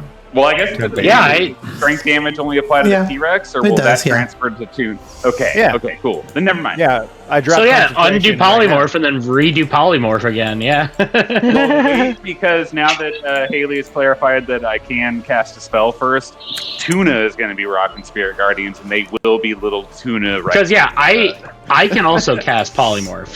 So I was. Okay, so there hold was on. something I'm I was going gonna to do. delete. I'm deleting this T-Rex, John. Yes. Did you find one with cocaine? Notes? No, I just didn't. I just know John was editing the stat block, and so this one is going to be a new, fresh one, and then Yeah. he doesn't But have to don't worry bother yet. about. Like I said, wait until we're ready for a scrap so Tuna can So- piss Yeah, the last 10 I was minutes. pretty good. I only used 2 of my spell slots there. Too. Okay, That's I why didn't- I was purposefully shooting the laser instead of popping off. Yeah. I still got all sorts of spell left in me. Oh, yeah. Because So at one that point, encounter I was for sure designed to be a fucking resource sink. Oh yeah. oh, 100%. You can't damage the boss until you damage all this stuff over here. And then here's fucking Jerry Fuckall wandering 100 feet away from the fight in the opposite direction. Hovering ominously right within counter Fucking spell distance. Third or phase whatever. summoning in goddamn A hole. Just a hole with teeth. Jared Fogle out here. It's a scary guy. It's a little spider dude. I'm so sad. I was so excited to use the little spider dude. I wasn't gonna. So what's funny is I took that Luna took that self-radiant damage to get his only 6th level spell slot back, and I wasn't gonna use that high of a smite. But when I crit, I'm like, and God, I rolled so bad. on You my gotta crit. pop off. But yeah, when if you you crit, can yeah. smite, whenever you crit, like you can't not smite at the highest fucking level to double all the damage. Yeah. I don't smite very often, but when I crit, I make sure I smite. Okay, but guys, can we just take in our multi-attack here, and then our little tentacle rake, and then our Consume vigor. Consume vigor. If you would have hardly consumed my knew her. vigor, let me tell you what. I'm just so sad. I was I got the so blue excited. pill. That's fine. I should have threw it in early. I should have got well that then, vigor. Haley, guys. the flight to Castle Ravenloft is at least going to take an hour, right? So we can short rest on the way. I think we did the math last time. Let's find out. I'm sure it will. I think you can make it take an hour no matter what. Want to right? take like a couple hours? I think it does. I 'cause thought it was it's like a 20 decent miles amount, or some shit. Yeah, well, here, let's Is go it back to 8 the map and hours measure it. by chance? Let's find out. That's a good question. I doubt it, but I'm not going to say no outright without knowing. So here What is if we take the Barovia. scenic route? Here you guys go. Go ahead and I have the tiles set up correctly, so feel free to measure how many miles it is.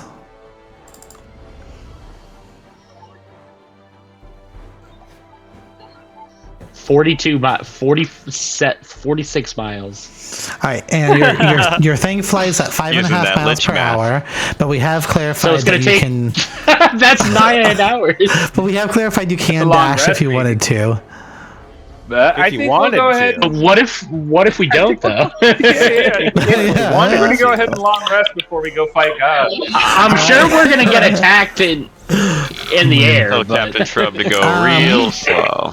But Take in his time. fact, it will take even longer, just to let you know, because you're going to be stopping in Vallaki and then whatever these two locations are down here to drop off your contingency units. Speaking of, let's turn our attention back over here, guys, to this place Alexander Jarsgard. with these guys. So these are your warriors.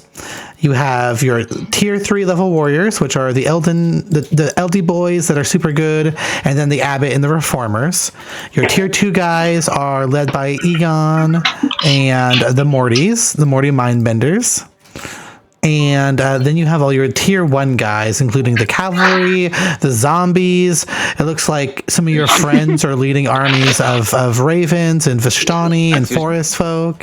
That's just Oh Jerry. shit, are those? Is that the druid babe from before? Put her in Druid the babe. farthest back line. Leave her back at home. She's got to protect the I heard manor. the back of the line. Yeah. Yeah. But yeah, you do have 3 more targets if you want to hit them all. Or you don't have to. You can split them up however you want. But yeah, how would you like to split up your forces? And I guess for sake of it, I'll go like this. 1. Well, like Joe said, 2, Alexander Jarsgard 3. solo, so we can send him to one of them. Well, it's like this, right? These guys, 1. Yeah, 2, it's like a three different Yeah. power levels kind of. Well, then Yeah. this one captain, and these 2 are 1 captain. How about that?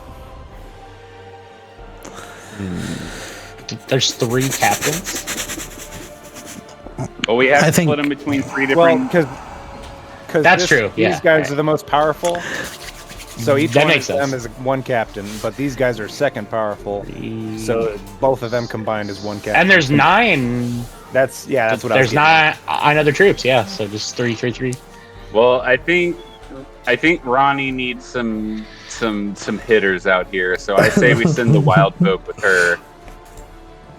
The wild folk, Makes sense. these 2 here. All right. And these guys. Okay.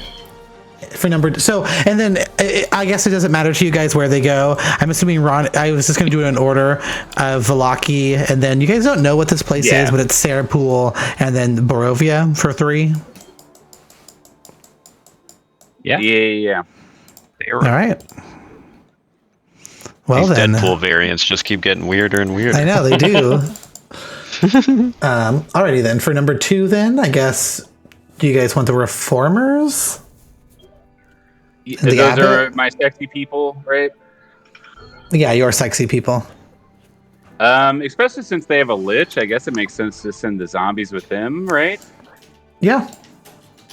Well, I will offer up both of my. I'm assuming these 2 mounted combatants are like my army from my. Your cavalry. Yeah. Yeah, I'll send them with the reformers, You want to send? and then it's up to everyone else where the rest of our resources go here. Alrighty. But it makes I think sense these- to send a army of zombies with like the Lich and the Demon Lord and whatever terrifying things else they These were. guys look like they go with the zombies too. Oh yeah, those are the dudes. that's the abbot's mongrel folk. So I guess since the abbot's in Oh, that, All the dog people. Yeah. I guess And you then want them to the take away the animals with fucking Egon. Hell yeah. animals with Egon. All right, and then do you guys want? Oh no, that's everything. Yeah, and the Vishtani with Egon too. With the Mortys. Well, the Mortys brought the Vishtani per our recap, which I didn't tell you. So that actually fits great. And these Well, guys are then just. I'll. Looking at this split, I guess I will send one of my. Yeah. Okay. Alrighty then. Oh my gosh, I'm so excited to see how all that turns out. Haley, I need you to in initiative in real time play out all of these battles, all three of them, record them, and send it to us. Okay, I will.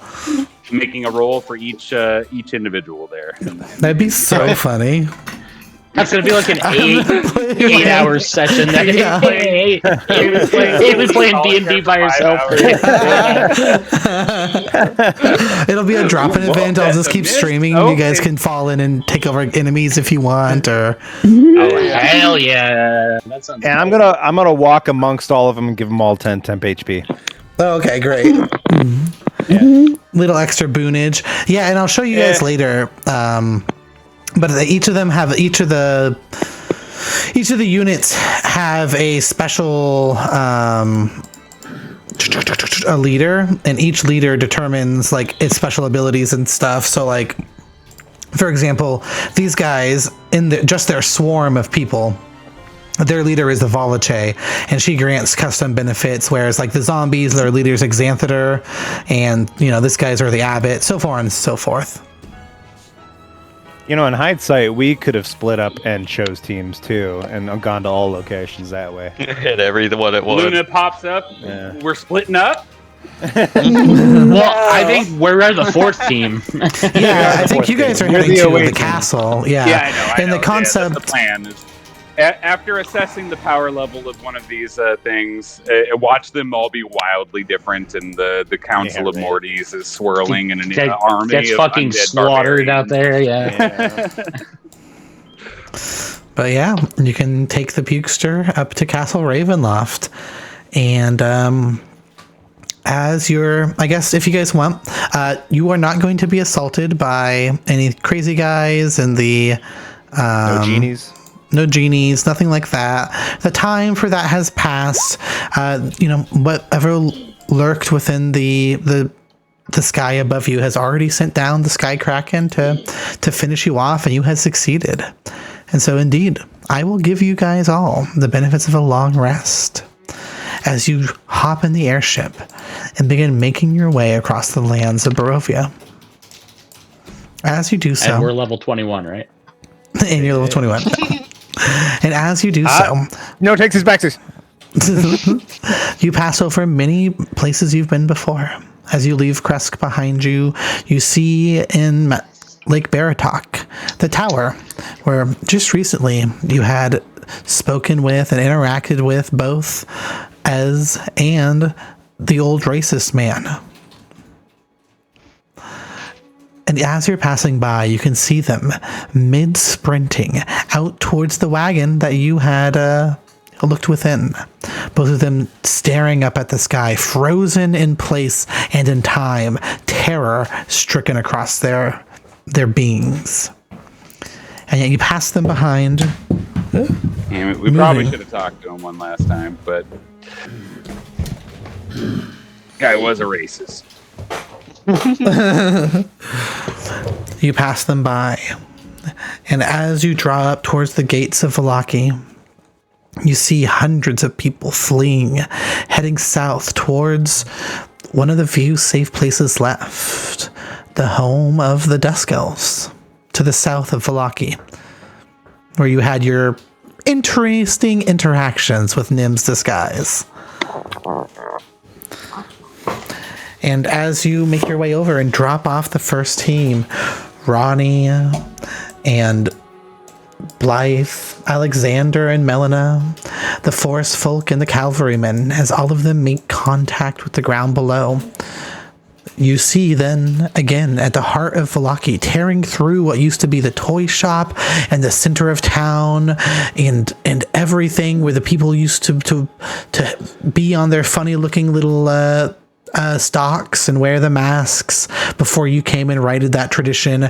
The center where all of that terrible fire had started, it's there that from there rises the towering gargantuan looking writhing mass of tentacles. And while they meet with another pillar of sinew from the sky at the center of it, you see a very similar creature to the one that you had just slain. And so you drop off your hitters and move on. And you pass into more unknown reaches of Barovia. Places that you have not yet been to. You follow the main of this river to Sayre Falls. Here, beautiful, even in this weird light of the frozen world, is the, well, not roiling now, but what once was moving water falling hundreds of feet to a pool below. Gorgeous, and with a few individuals looking towards both Cass and Ravenloft and the pool itself, Sayre Pool farther down. And it's from that encampment, an area that you see is covered with probably 40 or more wagons, very similar to the one that Ez uses. A group of gathered Vistani, many of them terrified, but instead of running like the others, these more so huddle in groups and just kind of stare up at this terrible sinews and at the center where, just like before, from the heart of the pool, from the water itself, this writhing mass of tentacles meets the sinew from the sky, and at the center, another one of those strange eyeballed creatures. And here you drop off Egon, you drop off Patches, you drop off the zombies and the mongrel folk. Oh wait, no, I'm so sorry. HP. That's here you're dropping off the reformers. You're dropping off the reformers. Now in their true forms, they have dropped their disguises. A lich, a pit fiend, right? Yep. And then there's one more creepy baddie. Well, there are two Solars, is what they are. Oh, right. Yeah. Freaking They were angels. Yep. One of them the abbot and the other one of the reformers. And as they join up and look on, they look around at the individuals frozen in place, kind of taking note, and you can see calculations happening of how best to tackle this. Even now, in the heart of this all, considering casualties. And we told them what we knew about the mechanics of the fight. Yeah, yes, 100%. Like, Yeah. Breakdown. Yeah. I mean, you have plenty of time on the ship. I assume so. And then finally, the debriefing, yeah. And finally, as you come towards a place you have never been, never had the chance to visit, and yet have heard of, a village named after the land itself, the village of Barovia. And through the center of it, where pies once were sold, where people once gathered, again, as the rising pillar of tentacles met with the sinews in the sky and a creature at the center.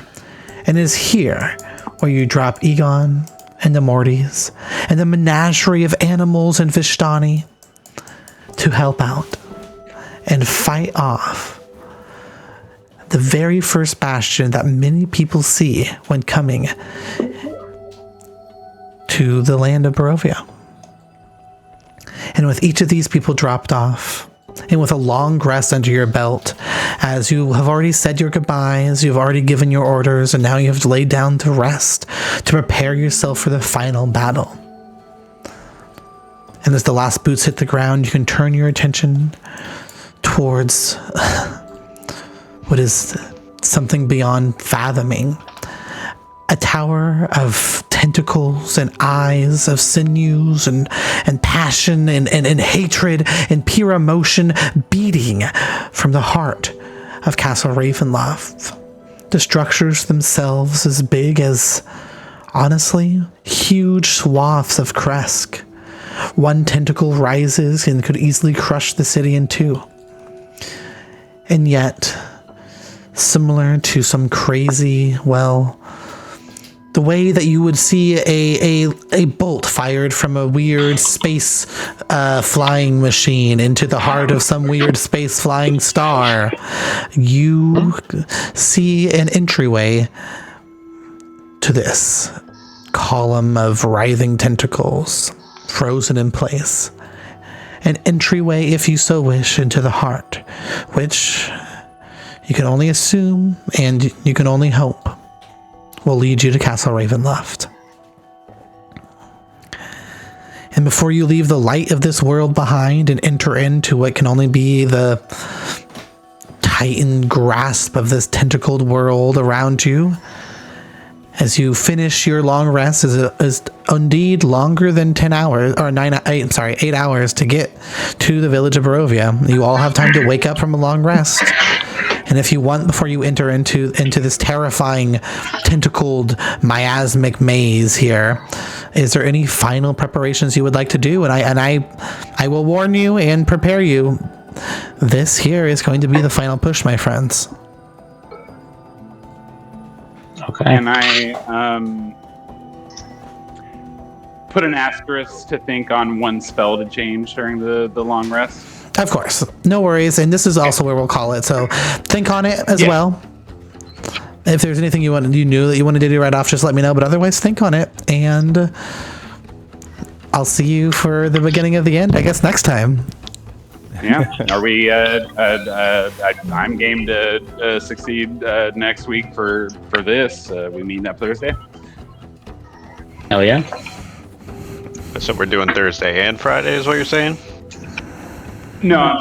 Well, I mean, I guess if we all decide that we want to do a double or something, we can do that. But I figure on the precipice of literally the last one, which is, I mean, I'm sure the combat of this level, I'm sure it'll be wrapped up in a nice bow in one session, right? Sure, yeah. I'm happy either way. I can't do next Friday though. I just happen to have Friday off today. I close next Friday, so. Yeah, but next Thursday, let's do this thing, and I'll think on like mechanical advantage preparations before next Thursday. But honestly, Luna's just gonna spend some time feet dangling over the deck, munching on some pickles with Ward before spending the evening with Nim. And Pickles. Alrighty. Well then, I do have one final thing to say to you. It's been a while, but when we get to next time, before we finish for real here, Joe's fucking already launching up our craters. How dare he? What you mean? I do nothing. In his stream right now. Before we finish up, you do see in your dreams Nim, Raceland, Ward, Denalia, and even you, Luna, are visited.